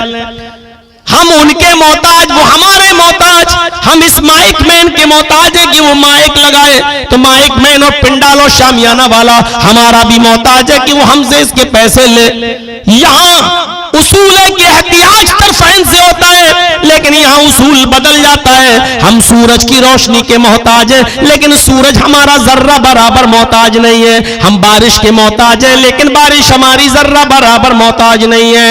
हम आसमान अल्लाह रब्बुल आलमीन की नेमत हवा के मोहताज है, लेकिन हवा हमारी जर्रा बराबर मोहताज नहीं है। गौर करो, ये सारी चीजें अल्लाह ने हमारे और आपके फायदे के लिए पैदा की हैं, लेकिन ये नहीं कहा हवा में फायदा देखो तो हवा को भगवान बना लो, सूरज में रोशनी देखो तो सूरज को भगवान बना लो, चांद में रोशनी देखो तो चांद को भगवान बना लो, बारिश से फायदा देखो तो बारिश को भगवान बना लो। धरती गल्ला उगाती है, अगर धरती से फायदा देखो तो धरती को भगवान बना लो। ये नहीं कहा, बल्कि ये कहा ये सारी चीजें ऐ लोगों हमने तुम्हारे फायदे के लिए पैदा की हैं, इसके बदले में बस इतना कर दे कि तू अपनी पेशानी, अपना माथा मेरे सामने रखकर अपने गुलाम होने का और मेरे मेरे मालिक होने का इकरार कर दे, इतना मान ले कि तू मेरा गुलाम है और मैं तेरा मालिक, इतना इकरार कर ले। कितने बड़े सरकश है वो लोग जो आजान की आवाज सुनकर भी मस्जिद की तरफ नहीं आते हैं, इबादत करने के लिए और नमाज पढ़ने के लिए तैयार नहीं, अल्लाह के सामने सजदा करने के लिए तैयार नहीं। क्यों? आप अल्लाह से मुकाबला कर रहे हो। अल्लाह कह रहा अपना माथा जमीन पर रखकर, पेशानी जमीन पर रखकर इतना इकरार कर ले कि तू मेरा गुलाम है, मैं तेरा मालिक। अब जो आदमी मस्जिद में जाकर इतना नहीं करता तो गोया कि वो अल्लाह के सामने अपने आप को गुलाम मानने के लिए तैयार नहीं है, या अल्लाह को अपना मालिक मानने के लिए तैयार नहीं है। ये सरकशी अल्लाह के सामने नहीं चलेगी। तो मेरे भाइयों, दीन इस्लाम की खुसूसियत यह है कि वो दीन तौहीद है। तौहीद का सब मजहब के अंदर ये तौहीद है। हमें और आपको तौहीद को मजबूत रखना चाहिए। और इस्लाम की दूसरी खुसूसियत क्या है? वो दीन और रिसाला है। रिसालत, सही तसव्वुर रसूल का और नबी का इस्लाम ने पेश किया है। दुनिया में हर धर्म के अंदर पैगंबर आए, ऋषि आए, मैसेंजर आए, प्रॉफिट आए, अवतार आए, लेकिन दुनिया में कोई एक मजहब ऐसा नहीं, कोई एक धर्म ऐसा नहीं जिसने अपने यहां आने वाले ऋषि को, मुनि को, पैगंबर को, रसूल को, अवतार को, मैसेंजर को, प्रॉफिट को इंसान रहने दिया हो, इंसानियत से निकाल कर रख दिया और उसको भगवान का दर्जा दे दिया। आइए आप देख लीजिए, यहूदियों को देखो, उन्होंने उजैर को अल्लाह का बेटा बना दिया। आप क्रिश्चियन में चले जाइए, ईसाइयों को देखिए, उन्होंने हजरत ईसा को, जीसस को अल्लाह का बेटा बना दिया। बाकायदा ईसाइयत में लिखा हुआ है कि अल्लाह, ईसा और मरियम ये तीनों एक हैं और एक ही तीन हैं। यानी अल्लाह ही ईसा है, अल्लाह ही मरियम है, अल्लाह ही अल्लाह है, अल्लाह ही अल्लाह है, अल्लाह ही ईसा है, अल्लाह ही मरियम है। ईसा ही अल्लाह है, ईसा ही मरियम है, मरियम ही अल्लाह है और मरियम ही ईसा है। यानी एक तीन है और तीन एक है। ये ईसाइयत में है 1/3 और 3/1। ईसाइयों ने ईसा अलैहिस्सलाम को अल्लाह का बेटा बना लिया। बुद्धिस्टों में चले जाओ, गौतम बुद्ध बहुत सच्चाई की तलाश में एक जंगल के अंदर चले गए। उन्होंने अपनी पत्नी को छोड़ दिया, अपने बेटे राहुल को भी छोड़ दिया और सच्चाई की तलाश में वो जंगल के अंदर चले गए और सच्चाई को तलाश करते करते जंगल में भटकते रहे। लेकिन गौतम बुद्ध के मानने वालों ने लुम्बनी में चले जाइए, नेपाल में मैं गया हूं, मैंने गौतम बुद्ध का मंदिर भी देखा है। बुद्धिस्टों ने गौतम बुद्ध को इंसान मानने से इनकार कर दिया और बुद्ध की एक बहुत बड़ी मूर्ति बनाई और मूर्ति के नीचे लिख दिया बुद्ध भगवान। वो सच्चाई की तलाश में अपनी पत्नी को छोड़ दिया, अपने बेटे को छोड़ दिया। गौर करो, अपनी पत्नी और बेटे को छोड़ने वाला भी भगवान होता है। जिसकी पत्नी भी हो, जिसका बेटा भी हो, उसको भगवान का दर्जा कैसे दिया जा सकता है? दे दिया। आप जैन धर्म के अंदर चले जाइए, मैं चूंकि सब धर्म सम्मेलनों में जाता रहता हूं और लोग मुझे बुलाते रहते हैं, मैं जैनियों के सम्मेलन में भी गया। महावीर जी की फोटो और महावीर जी की मूर्ति के नीचे उन्होंने लिख दिया महावीर भगवान। मैं गुरुद्वारों में भी गया, मुझे सिखों ने भी इनवाइट किया, मैंने उधर भी लेक्चर दिया, उधर भी बोला। गुरु नानक गुरुद्वारे में जाने की बात, दिल्ली की चांदनी चौक में मैंने गुरु नानक की मूर्ति के नीचे लिखा हुआ देखा नानक भगवान। हमारे हिंदू भाइयों से तो बहुत मुलाकात होती रहती है, हर समय उनसे मिलते रहते हैं। इन्होंने भी कृष्ण जी को कृष्ण भगवान का दर्जा और रामचंद्र जी को राम भगवान का दर्जा दे दिया, जबकि वाल्मीकि रामायण में साफ लिखा है कि रामम महान पुरुषम अस्ति, राम महान पुरुष रहे हैं और साफ लिखा है कि वो मर्यादा पुरुषोत्तम थे। यानी राम बहुत बड़े मर्यादा पुरुषोत्तम थे, उनका आशीर्वाद लेना चाहिए, उनकी शिक्षाओं पर अमल करना चाहिए, लेकिन उनको भी पुरुष ही कहा गया। लेकिन ऐसी जिहालत पड़ी है कि लोगों ने उनको भगवान का दर्जा दे दिया और इंसानियत से निकाल लिया। एक बात याद रखिएगा, भगवान कभी किसी के लिए आइडियल नहीं हो सकता है। कोई कहे कि जर्जी साहब आप नमाज पढ़िए, या कोई कहे कि आप इतना काम कीजिए। देखिए ईसा मसीह करते थे तो क्या कहेगा, अरे यार ईसा अलैहिस्सलाम करते थे तो हम कैसे कर लेंगे, वो तो अल्लाह के बेटे थे। मूसा करते, अरे वो तो अल्लाह के बेटे थे। कोई कहे हमारे हिंदू भाइयों से ये काम करो, रामचंद्र जी ने ये काम किया, कृष्ण जी ने ये काम किया, तो वो कह सकता है अरे भाई वो भगवान थे, वो कर सकते थे, हम ये काम कैसे कर सकते हैं, हम भगवान थोड़ी हैं। इसीलिए अल्लाह ने किसी ऐसी ताकत को रसूल और नबी नहीं बनाया जो आपके लिए आइडियल और नमूना ना बन सके।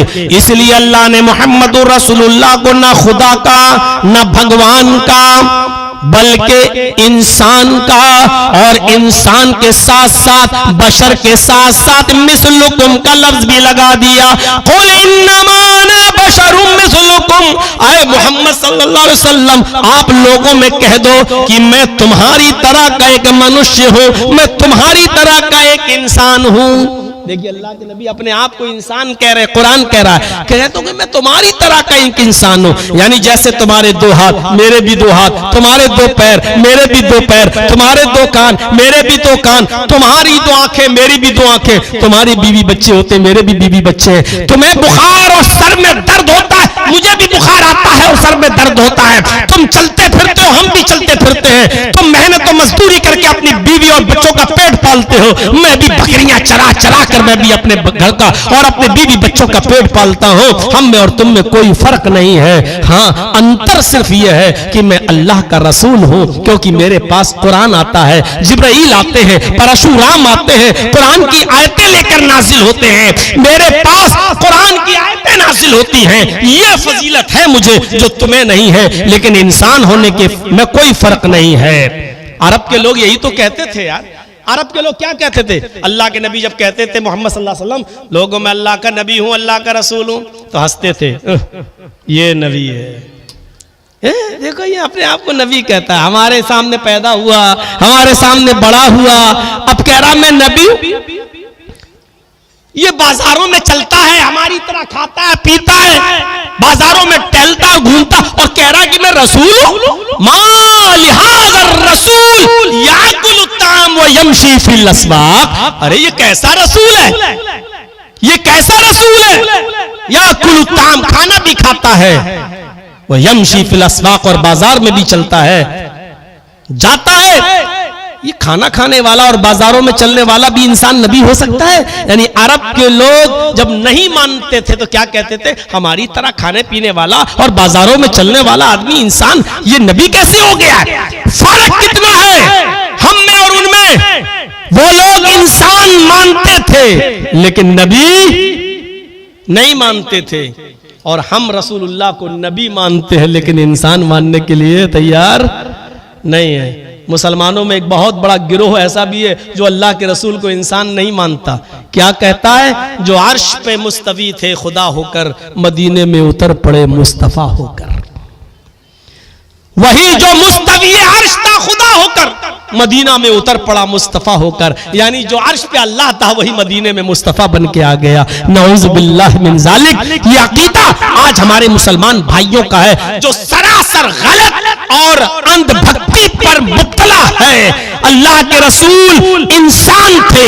आपकी बीवी का नाम खदीजा, आपकी बीवी का नाम आयशा, आपकी बीवी का नाम जवेरिया, आपकी बीवी का नाम सौदा, आपकी बीवी का नाम हफ्सा, आपकी बीवी का नाम ज़ैनब बिन्ते जहाश।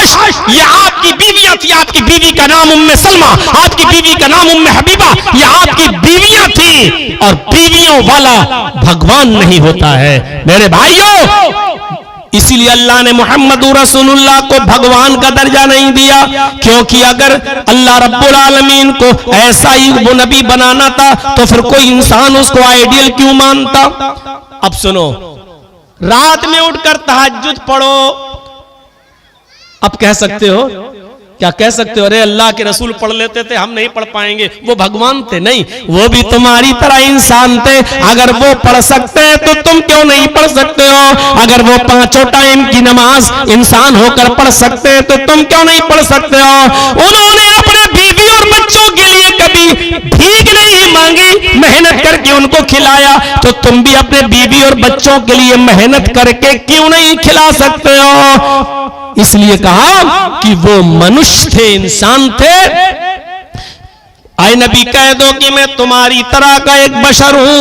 और मोहम्मदुर रसूलुल्लाह को मोहम्मद के नाम के साथ और अहमद के नाम के साथ पुरुष और इंसान वेदों में भी कहा गया है। वेदाहामिद पुरुष महानिमादित्य वरुण तपस प्रस्ताद।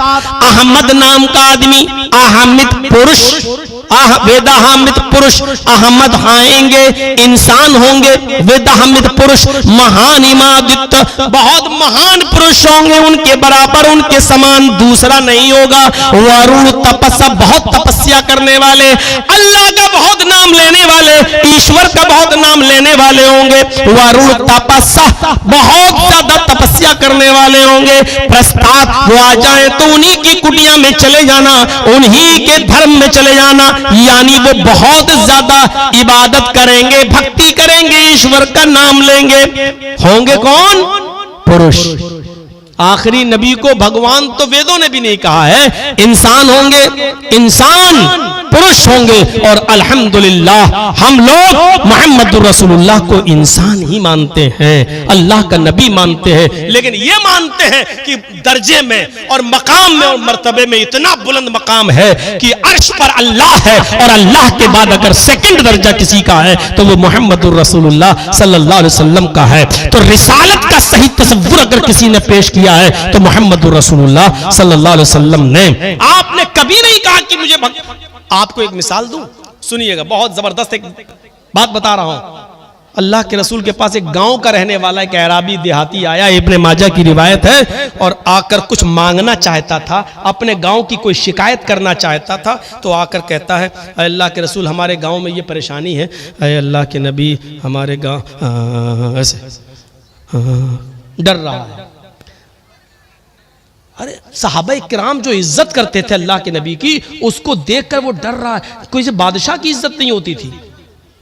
अरे नबी अगर ऐसे कर तो थूक जमीन पर नहीं गिरने देते थे, साहबा पककर अपने बदन पे मल लेते थे कि बरकत होगी।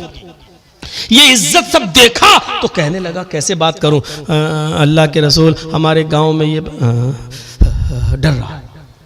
तो अल्लाह के नबी ने कहा बोलो, कहो क्या कहना चाहते हो? जी वो मेरे नहीं निकल ही नहीं, जाहो जलाल नबी के चेहरे पे देखता है तो कांप रहा है।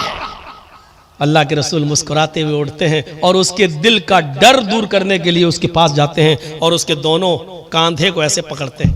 सुनो, इन्नी लस्तु बिमलिक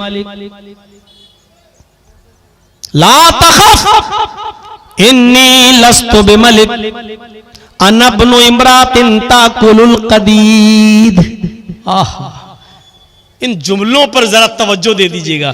मत डरो, कैसे कह रहे हैं? मत डरो, क्यों डर रहे हो? इन्नी लस्तु बिमलिक, मैं बादशाह नहीं हूं, मैं सरदार नहीं हूं, मैं बादशाह नहीं हूं। जब मैं कुछ हूं ही नहीं तो क्यों डर रहे हो? और फिर यह भी बता दिया कि मैं हूं कौन। अना इब्नु इम्रातिन ताकुलुल कदीद, ऐसी मां का बेटा हूं जो गोश्त के सूखे टुकड़े खाती थी, जो खुश्क गोश्त खाती थी, यानी जिसको ताजा गोश्त भी नहीं मिलता था। कदीद अरबी जबान में कदीद किसको कहते हैं? उस जमाने में ऊंट जब नहर किया जाता था तो 2 किलो 5 किलो का एक बहुत बड़ा टुकड़ा होता गोश्त का, वो ले लिया और उसको, जाओ बेटा, उसको धूप में सुखा दिया। जब धूप में वो खुश्क हो गया तो उसमें साल्ट नमक वगैरह लगाकर उसको रख दिया। वो खराब नहीं होता था 1-1 साल। आज भी जैसे बंगाल में बहुत सी जगहों पर आप देखोगे तो मछली सुखा दी जाती है और 1-1 साल 2-2 साल चलती है। और आपको अगर 3 साल पुरानी भी मछली देखना तो आप लखनऊ आ जाइए हमारे लुलू मॉल में। लखनऊ में लुलु मॉल हम आपको दिखाएं, उस लुलु मॉल में इसी बंगाल से गई हुई 3-3 साल की पुरानी मछलियां भी मौजूद हैं।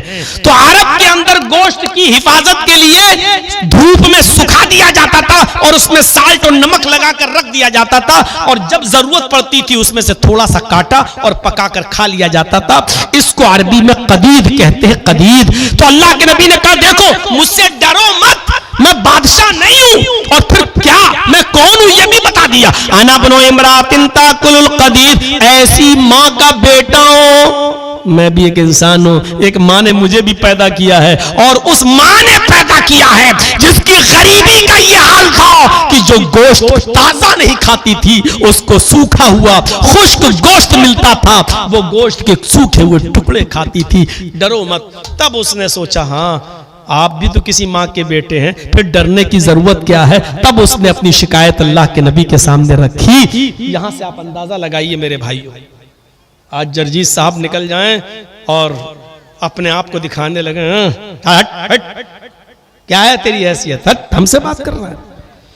अल्लाह के नबी का हाल ये था कि जब किसी से मुसाफा करते थे तो जब तक वो खुद ही हाथ ना छुड़ाए अल्लाह के नबी हाथ नहीं छोड़ते थे।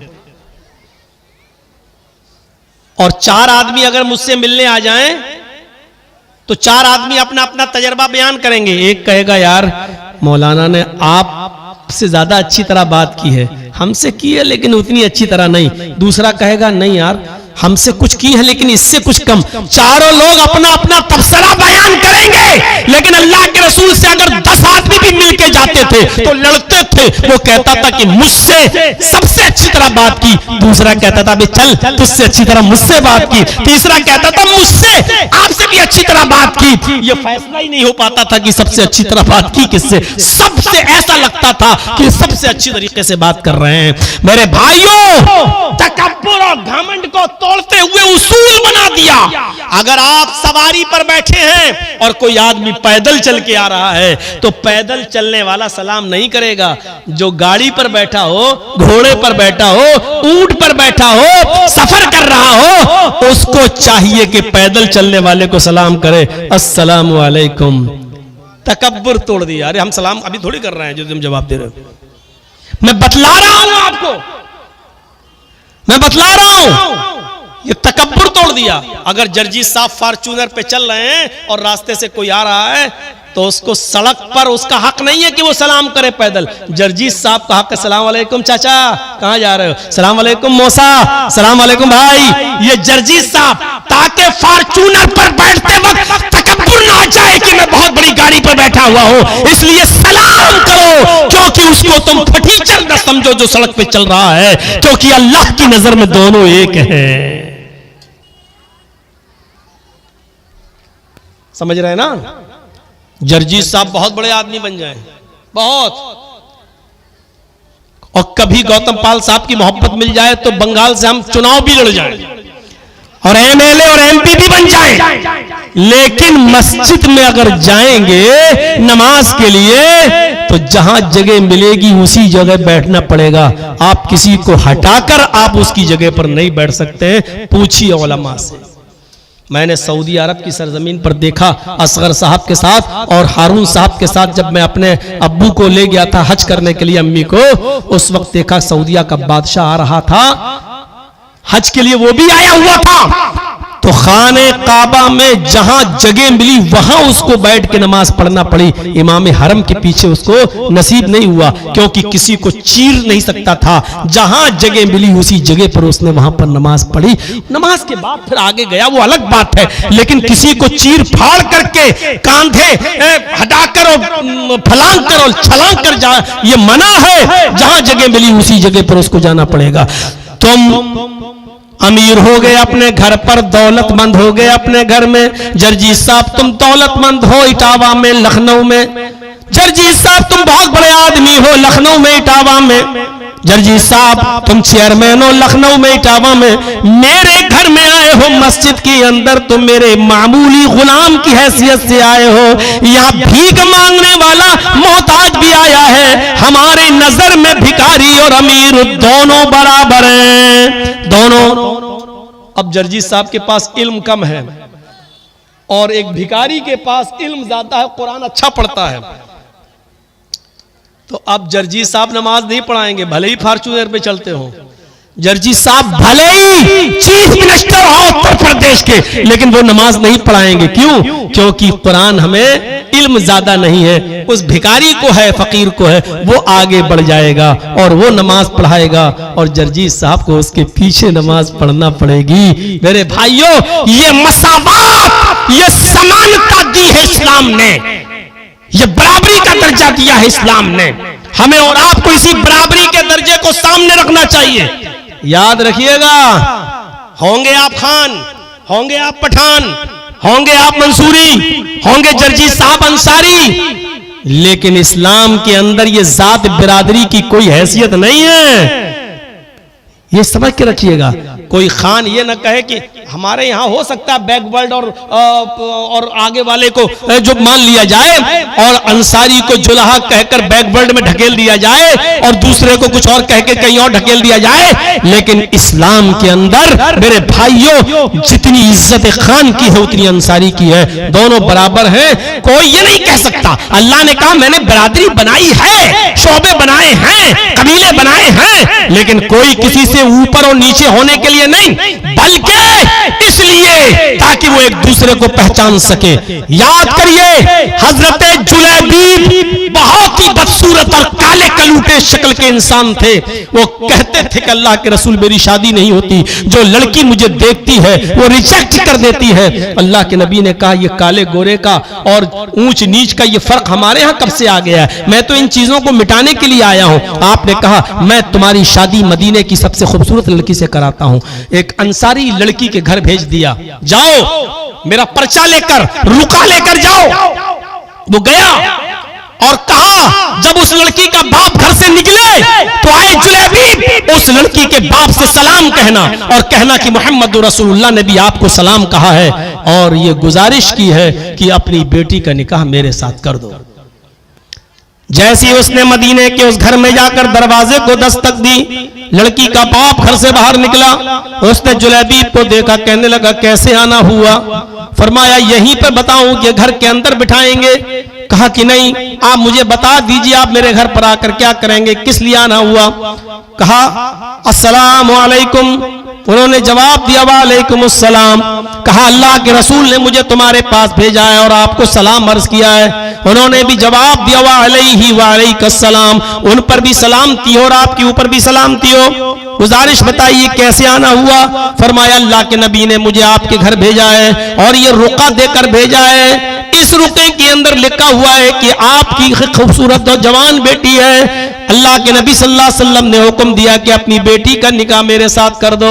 उसने रुका पढ़ा, रुका पढ़ते ही चीख पड़ा, आए जुलैबीब तुम्हारी हिम्मत कैसे हुई मेरे घर आने की और मेरी खूबसूरत बेटी से निकाह करने की? आए जुलैबीब मेरी बेटी की आंखों में कभी किचन का धुआं भी नहीं गया और तेरे पास है क्या जो तू मेरी बेटी को खिलाएगा और पिलाएगा?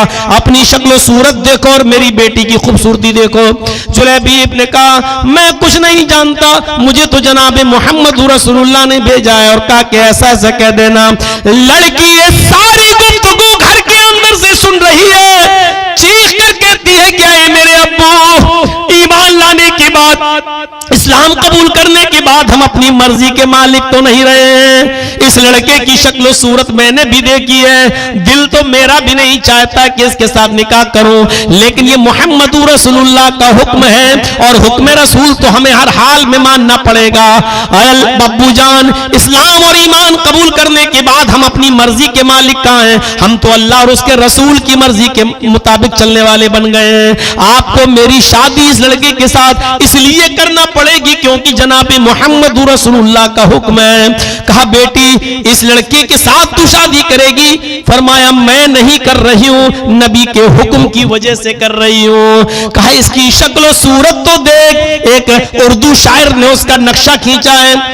बाप ने कहा इसकी शक्ल सूरत तो देख। लड़की ने कहा न आने वाले को देख, न जाने वाले को देख, न आने वाले को देख, न जाने वाले को देख, देखना ही है तो खत के भेजने वाले को देख। कहा मेरी बेटी शक्ल सूरत पर फिर नजर डाल, मांद पड़ चुकी है। उसने कहा माना की शक्ल है इसकी बदसूरत और चेहरा है इसका, जिस्म है इसका मांद, मगर खत का भेजने वाला तो है 14वीं का चांद।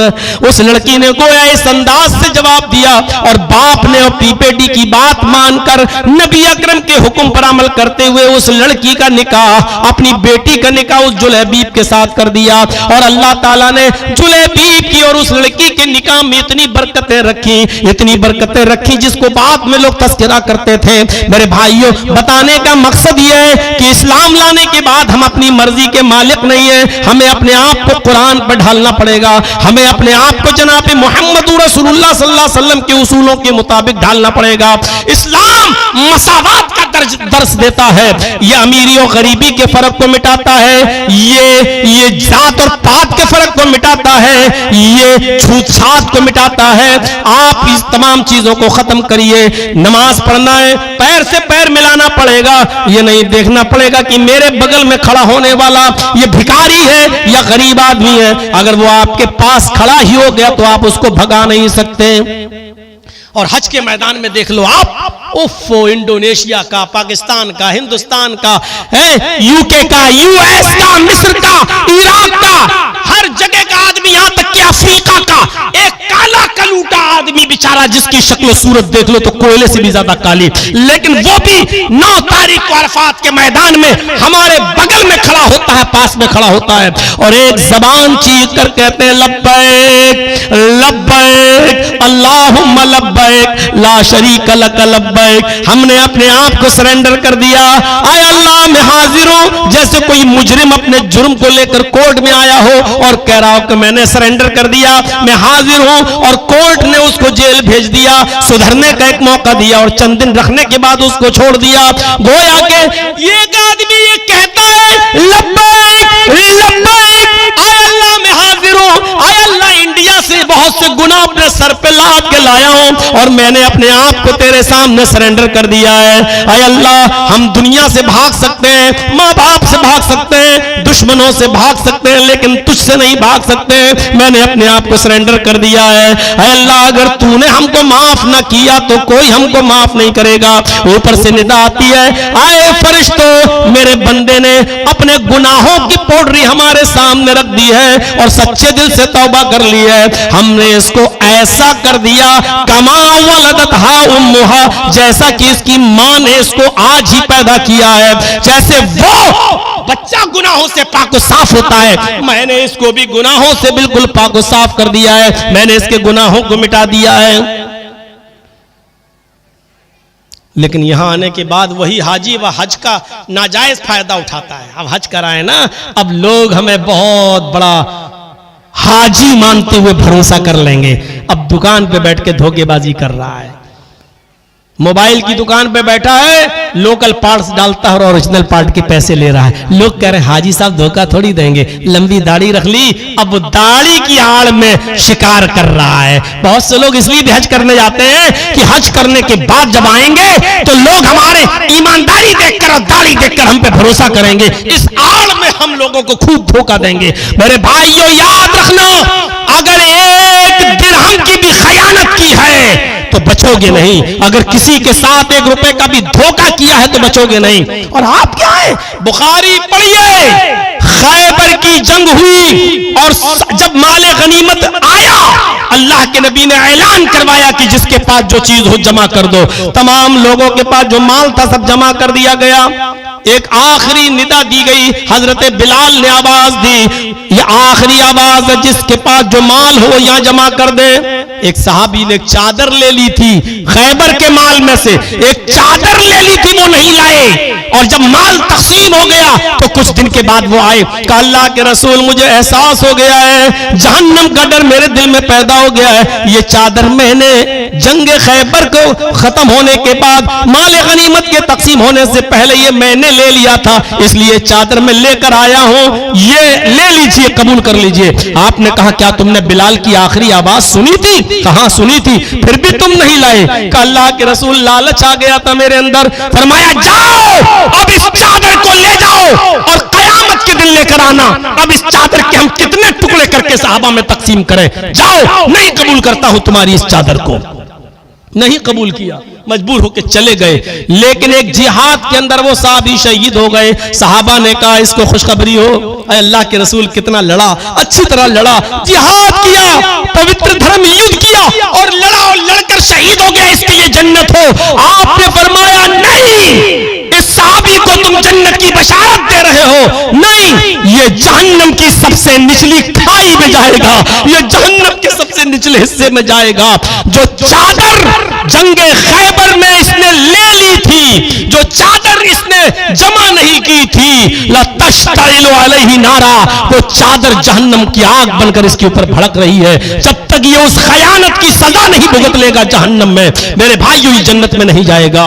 एक चादर चुराई थी, वो भी सहाबी ने जंगे खैबर के अंदर से, और वो भी लेके आए थे, लेकिन नबी ने कबूल नहीं किया। अल्लाह के नबी कह रहे हैं जहन्नम की सबसे नीचे खाई में जाएगा। हम गौर करें, सुनो, सिर्फ दूसरों की बेईमानी नहीं, अगर आपकी बेटियां हैं और बेटों को अपने जमीन और जायदाद में हिस्सा दे रहे हो और बेटी का हिस्सा मार रहे हो, तो आप भी अपनी बेटियों की अमानत में खयानत कर रहे हैं। आप भाई हैं और आपकी विरासत में से आपकी बहन को हक नहीं मिलता है, तो आप बहन की अमानत में खयानत कर रहे हैं, आपको जहन्नम में सजा दी जाएगी। शादी कर दी तो छुटकारा नहीं पा गए आप, तो बेटी तो तू पराए घर की होती, हमने दे दी, नहीं, वो जमीन और जायदाद में से हिस्सा पाएगी। आपने अपने दामाद को अगर 4 और 5 लाख रुपए का चेक दे दिया या एक मोटरसाइकिल दे दी, तो इसका यह मतलब नहीं कि वो आपकी जमीन और जायदाद से महरूम हो गई है। आपकी विरासत में उसका हक है, उसको मिलेगा। आपकी बहन भी आपकी विरासत में हकदार है, उसको मिलेगा। मेरे भाइयों, मुझे इटावा का वाकया याद आता है रमजान के महीने में, कि एक बेचारा लड़का वुजू बना रहा था हमारे बगल में बैठकर, रोजे से वो भी था, मैं भी था, जोहर की नमाज में, तो ऐसे कुल्ला कर रहा था, नाक में पानी डालता। बाद में हमसे कहता है, मौलाना साहब, ये रोजे की हालत में जो कुल्ला करते ना, तो ये जबान में जो पानी लग जाता है, ये अब हम उठे, अब थूक के साथ ये पानी अगर चला जाए अंदर, तो इससे रोजे पे कोई फर्क पड़ता है? मैंने सोचा बड़ा नेक आदमी है बेचारा, कितना बारीक सवाल कर रहा है। ये कुल्ला किया, अब तो थोड़ा तो पानी लगा है ना जबान में, अब उठा, थूक गया अंदर तो पानी भी चला गया, तो क्या इससे रोजे पे फर्क पड़ेगा? मैंने कहा बेटा कल जुमा है, ये मसला कल मैं बता दूंगा, अभी तुम्हें अकेले पता चलेगा, कल खुतबे में मैं सबको बता दूंगा तो सबको पता चल जाएगा। कहने लगा मौलाना साहब याद रखना, बताइएगा जरूर। मैंने कहा ठीक है। मैंने नमाज पढ़ी और नमाज पढ़ने के बाद अब मस्जिद से जब निकला तो लोगों ने पूछा क्या पूछ रहा था? मैंने कहा कुछ पूछ रहा था, कल बताऊंगा जुमे में। अच्छा, तो एक दो ने बताया कि अरे ये तो बहुत बड़ा बेईमान आदमी है, अपनी बेटी का हक मारे बैठा हुआ है, अपनी बहन का हक मारे बैठा हुआ है। पूरे मोहल्ले से जब उसकी हमने तस्दीक कर ली, चूंकि मैं इटावा छोड़ के लखनऊ रहने लगा हूं, तो इसलिए अब इटावा के जब लोगों ने बताया तो मेरे दिमाग में वही बैठा हुआ था। अब मेरे यहाँ अजान होती है 12:30 पे और खुतबा नमाज होती है 1 पे। मैं 12:30 पे मिंबर पे बैठा, मेरी नजर पड़ी तो सबसे आगे बैठा हुआ है, तो सुनने आया था कि मौलाना साहब क्या जवाब देंगे। मैंने 25 मिनट तो रोजे की अहमियत और फजीलत पे तकरीर की, और उसके बाद में लास्ट में कहा कि लोग मुझसे मसला पूछते हैं कि कुल्ला करते वक्त जबान में लगा हुआ पानी अगर थूक के जरिए अंदर चला जाए तो रोजे पर कोई फर्क तो नहीं पड़ता। ये मसला वो पूछते हैं हमसे जो अपनी बेटियों का हक मारे बैठे हैं, जो अपनी बहनों का हक मारे बैठे हैं, यानी इतना बड़ा जुर्म करके अपने आप को जहन्नम के अजाब से बेखौफ बनाए बैठे हुए हैं, और मसला पूछ रहे हैं कि थोड़ा सा पानी जबान में अगर थूक के जरिए अंदर चला जाए तो बिल्कुल कोई फर्क तो नहीं पड़ता। जैसे अब्दुल्ला इब्ने उमर खाने काबा का तवाफ कर रहे थे और कूफा का एक आदमी उनसे पूछने लगा, तवाफ की हालत में अगर कोई मक्खी मर जाए तो तब हज पे कोई फर्क तो नहीं पड़ता है? एहराम की हालत में अगर मैं मक्खी मार दूं या मच्छर मार दूं तो कोई फर्क तो नहीं पड़ता? अब्दुल्ला इब्ने उमर ने उसको देखा और फरमाया कि देखो, मक्खी मारने और मच्छर को मारने के बारे में वो सवाल कर रहे हैं हमसे जिन्होंने हजरत हुसैन को कत्ल कर दिया है, जिन्होंने हुसैन को शहीद कर डाला है, जिन्होंने नबी के नवासे को कत्ल कर दिया है। नवासे रसूल के कातिल मक्खी और मच्छर के मरने के बारे में मसला पूछ रहे हैं। बताओ जरा, गौर करो मेरे भाइयों कि कैसा लगता है जबान में पानी लग जाए और थूक के साथ अंदर चला जाए तो रोजे पे फर्क। और ये आदमी वो हो जो अपने बेटों के साथ इंसाफ न करता हो, अपनी बीवी के साथ इंसाफ न करता हो, अपने बच्चों के साथ इंसाफ न करता हो, अपनी बहनों के साथ इंसाफ न करता हो, अपने समाज में इंसाफ न करता हो, अपने पड़ोसियों के साथ इंसाफ न करता हो। जरा गौर करो, ये आदमी वो मसला पूछे तो ताज्जुब होता है। तो मेरे भाइयों, ये चीज याद रखिएगा कि इस्लाम दीन तौहीद भी है, इस्लाम दीन रिसालत भी है, इस्लाम मसावात का दर्स देता है। और इस्लाम की एक आखिरी चीज में ज्यादा लंबा करूंगा भी नहीं, और आप अब आधे से ज्यादा जा भी चुके हैं, लेकिन याद रखिएगा मेरे भाइयों, इस्लाम दीन सहल भी है, आसानियां भी इस्लाम के अंदर मिलेगी। नमाज फर्ज है और नमाज से पहले वुजू फर्ज है, लेकिन जरूरी नहीं कि वुजू के लिए पानी ना मिले तो 1 किलोमीटर जाओ। अगर पानी नहीं मिलता है तो पाक मिट्टी से तयम्मुम करके नमाज पढ़ सकते हो। रोजा फर्ज है, जरूरी है, लेकिन अगर सफर में जा रहे हो तो छोड़ दो, रमजान के बाद उसको पूरा कर लेना, दूसरे रमजान से पहले पहले। अगर आपकी माँ बहन बेटी के पेट में बच्चा है, रोजा छोड़ दे, बच्चे की पैदाइश के बाद रोजा रख ले। और अगर वो दूध पिलाती है, मुर्जिया है, तब भी रोजा छोड़ दे, क्योंकि जब वो खाएगी नहीं तो दूध कैसे बनेगा, उसके लिए भी रुखसती है। इस्लाम के अंदर आसानियां हैं, सख्ती नहीं है, लेकिन नमाज पढ़ना है। कैसे पढ़ना है? खड़े होकर ताकत नहीं तो बैठ के पढ़ लो, बैठ के नहीं तो लेट के पढ़ लो, पानी नहीं मिल रहा है तो तयम्मुम कर लो, या पानी से डॉक्टर ने कह दिया जिस्म पर लगाओगे तो तुम्हारी बीमारी और बढ़ जाएगी, तो पानी होते हुए भी छोड़ दो और तयम्मुम करके नमाज पढ़ लो। नमाज पढ़ना है, ऐसे मौके पर सुन्नतें छोड़ दो, फर्ज पढ़ लो। मेरे भाइयों, लेट के भी ताकत ना हो, चैन नहीं, सुकून नहीं मिल रहा है, तो ऐसे बैठ के जबान से पढ़ लो, सुब्हानकल्लाहुम्मा बिहम्दिका व तबारक अस्मुका व तआला जद्दुका अल्हम्दुलिल्लाहि रब्बिल आलमीन अर्रहमानिर रहीम। आप इशारे से नमाज पढ़ लें, लेकिन पढ़ना है। इसी तरीके से मेरे भाइयों, इस्लाम दीन मुअतदिल है, दीन सहल है, एहतिदाल का रास्ता है इसके अंदर, दरमियान का, और आसानी है इस्लाम के अंदर। इस्लाम के अंदर आसानी है। इस्लाम ने इतना बोझ नहीं डाला किसी के ऊपर, किसी के ऊपर इतना बोझ नहीं डाला कि वो उठा ना सके। अब गौर करो, बस एक आखिरी हदीस पढ़ के बता देता हूं आपको, बुखारी की रिवायत। रोजे की हालत में एक शख्स ने अपनी बीवी से हम बिस्तरी कर ली। अब आप तो जानते ही होंगे कि कितनी बड़ी सजा है इस्लाम में। रोजे की हालत में आप बीवी से नहीं मिल सकते हो, उससे आप शारीरिक संबंध नहीं बना सकते हो, और उस सहाबी ने बना लिया। वो आए अल्लाह के रसूल के पास, हलक तो या रसूल अल्लाह, मैं तो बर्बाद हो गया। आपने कहा क्या हुआ? कहा अल्लाह के नबी रोजे से था और बीवी से मिल लिया, प्रायश्चित करिए। आपने कहा ठीक है, तुम्हारा प्रायश्चित हो जाएगा, लेकिन तुम एक गुलाम आज़ाद करो। पहले ज़माने में आदमी खरीदे जाते थे और बेचे जाते थे, लड़कियां खरीदी जाती थी, बेची जाती थी, अब तो नहीं है। तो कहा अल्लाह के रसूल गुलाम आज़ाद करूं? मुझे तो खुद दूसरों की गुलामी करते करते ज़िंदगी गुजर गई, मैं कहाँ से गुलाम आज़ाद करूंगा, मेरे पास इतनी ताकत नहीं है। आपने कहा तो दूसरा ऑप्शन भी है तुम्हारे लिए, 60 रोजे रखो, 60, 50 और 10, 60 रोजे रखो, सजा है तुम्हारी, पे दर पे सजा ये है। 60 रोजे रखना सजा नहीं है, कंटिन्यू रखना सजा है, एक भी बीच में ना छूटे। अगर आपने 55 रोजे रख लिए और एक छोड़ दिया, आराम कर लो, फिर 5 ही तो रह गए, बाद में पूरा कर लेंगे। एक दिन आराम करने के लिए जैसे ही रुके वो 55 बेकार, अब फिर से 1 से 60 रखो। जो लोग रोजे की हालत में मसला नहीं जानते, सुन लें, बीवी आपकी हलाल है, लेकिन अल्लाह के हुक्म पे चलना पड़ेगा। उसी के हुक्म पर हलाल हुई, उसी के हुक्म से ही आपको चलना पड़ेगा। कब नहीं मिलना, कब मिलना। नमाज पढ़ना जरूरी है, लेकिन अल्लाह और अल्लाह के रसूल ने कुछ जगहों पर नमाज पढ़ने से मना भी किया है। फजर के बाद आप कोई नफिल नहीं पढ़ सकते हो, असर के बाद नहीं पढ़ सकते हो, जवाल के वक्त नहीं पढ़ सकते हो। यही नमाज कभी सवाब है और कभी वक्त गैर वक्त में पढ़ रहे हो तो गुनाह भी है। अब सुन लीजिए, आपने कहा 60 रोजे रखो पैदर पे, बोला कितने? कहा 60। बोला अल्लाह के रसूल एक रोजा का तो यह हाल है कि बीवी से मिल ली है, 60 रोजे कैसे रख पाऊंगा, कमजोर आदमी नहीं रख पाऊंगा। आपने कहा तो तीसरा ऑप्शन भी है। का क्या? 60 मिस्कीनों को, फकीरों को खाना खिला दो जाओ, 60 को। का अल्लाह के रसूल शायद आपको मेरा बायोडाटा मालूम नहीं है। का क्या मतलब? का मैं कितना गरीब हूं ये आप जानते नहीं, आप 60 मिस्कीनों को कह रहे खाना खिलाओ, खुद सुबह खा लूं तो शाम को नहीं मिलता, और शाम को खा लूं तो सुबह नहीं मिलता। मेरा ये हाल है, मैं 7 मिस्कीनों को कहां से खाना खिलाऊंगा? आपने कहा यार ये 3 ही ऑप्शन है, चौथा तो कोई ऑप्शन है ही नहीं। गुलाम आजाद करो, नहीं ताकत है। 60 रोजे रखो, वो भी ताकत नहीं है, तो 60 मिस्कीनों को खाना खिलाओ। कहने लगा तीनों नहीं है मेरे पास। आपने कहा अच्छा बैठो। ओफो, नमाज का वक्त हुआ, अल्लाह के रसूल ने नमाज पढ़ाई। आपने साहबा से कहा तुम्हारे भाई से ऐसी ऐसी गलती हो गई है, अब बेचारा कफारा अदा करना चाहता है, प्रायश्चित करना चाहता है, अब उसके पास इतना भी नहीं कि किसी को कुछ खिला सके, उसके लिए कुछ चंदा करके लाओ ताकि वो अपने गांव में गरीबों में बांट दे, यही उसका कफारा हो जाएगा। साहबा कोई 5 खजूर लाए, कोई 10 खजूर लाए, कोई 15 खजूर लाया, कोई कुछ लाया, एक टोकरा भर गया इतना बड़ा।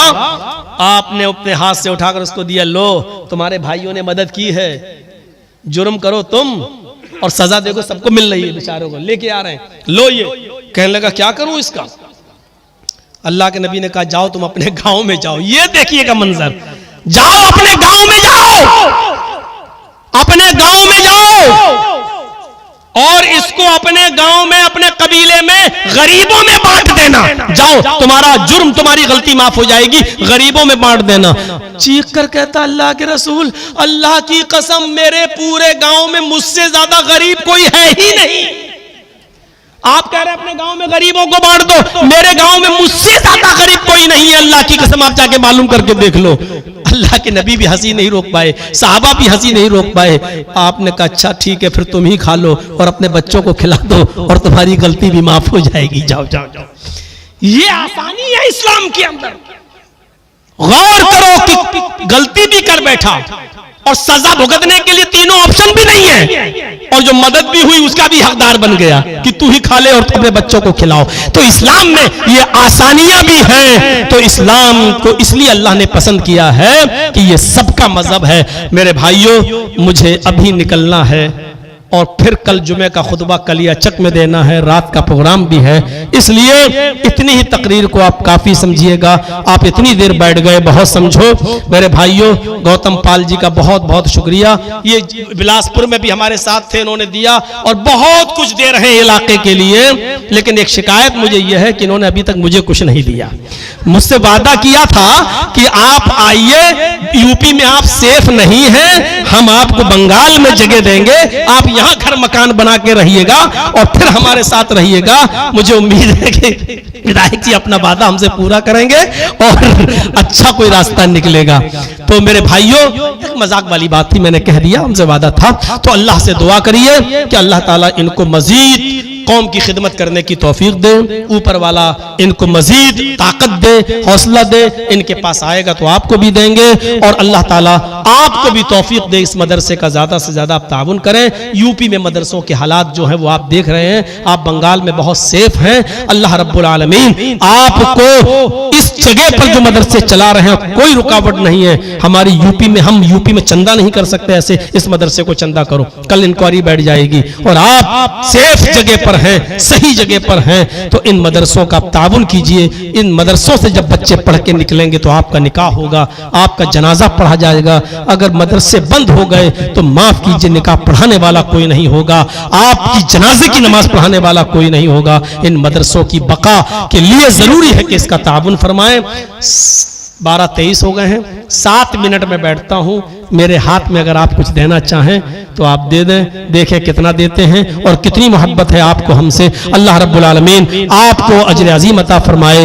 और जो हमने बातें कही हैं और जिन उलमा ने कही हैं, अल्लाह रब्बुल आलमीन हम सबको उस पर अमल करने की तौफीक अता फरमा। वमा अलैना इल्लल बलागुल मुबीन व आखिरु दअवाना अनिल हम्दुलिल्लाहि रब्बिल आलमीन। अस्सलामु अलैकुम व रहमतुल्लाहि व बरकातुहू। जज़ाकुमुल्लाहु अहसनल जज़ा। लाइए 7 मिनट, 12:30 बजे मैं उठ जाऊंगा भाई।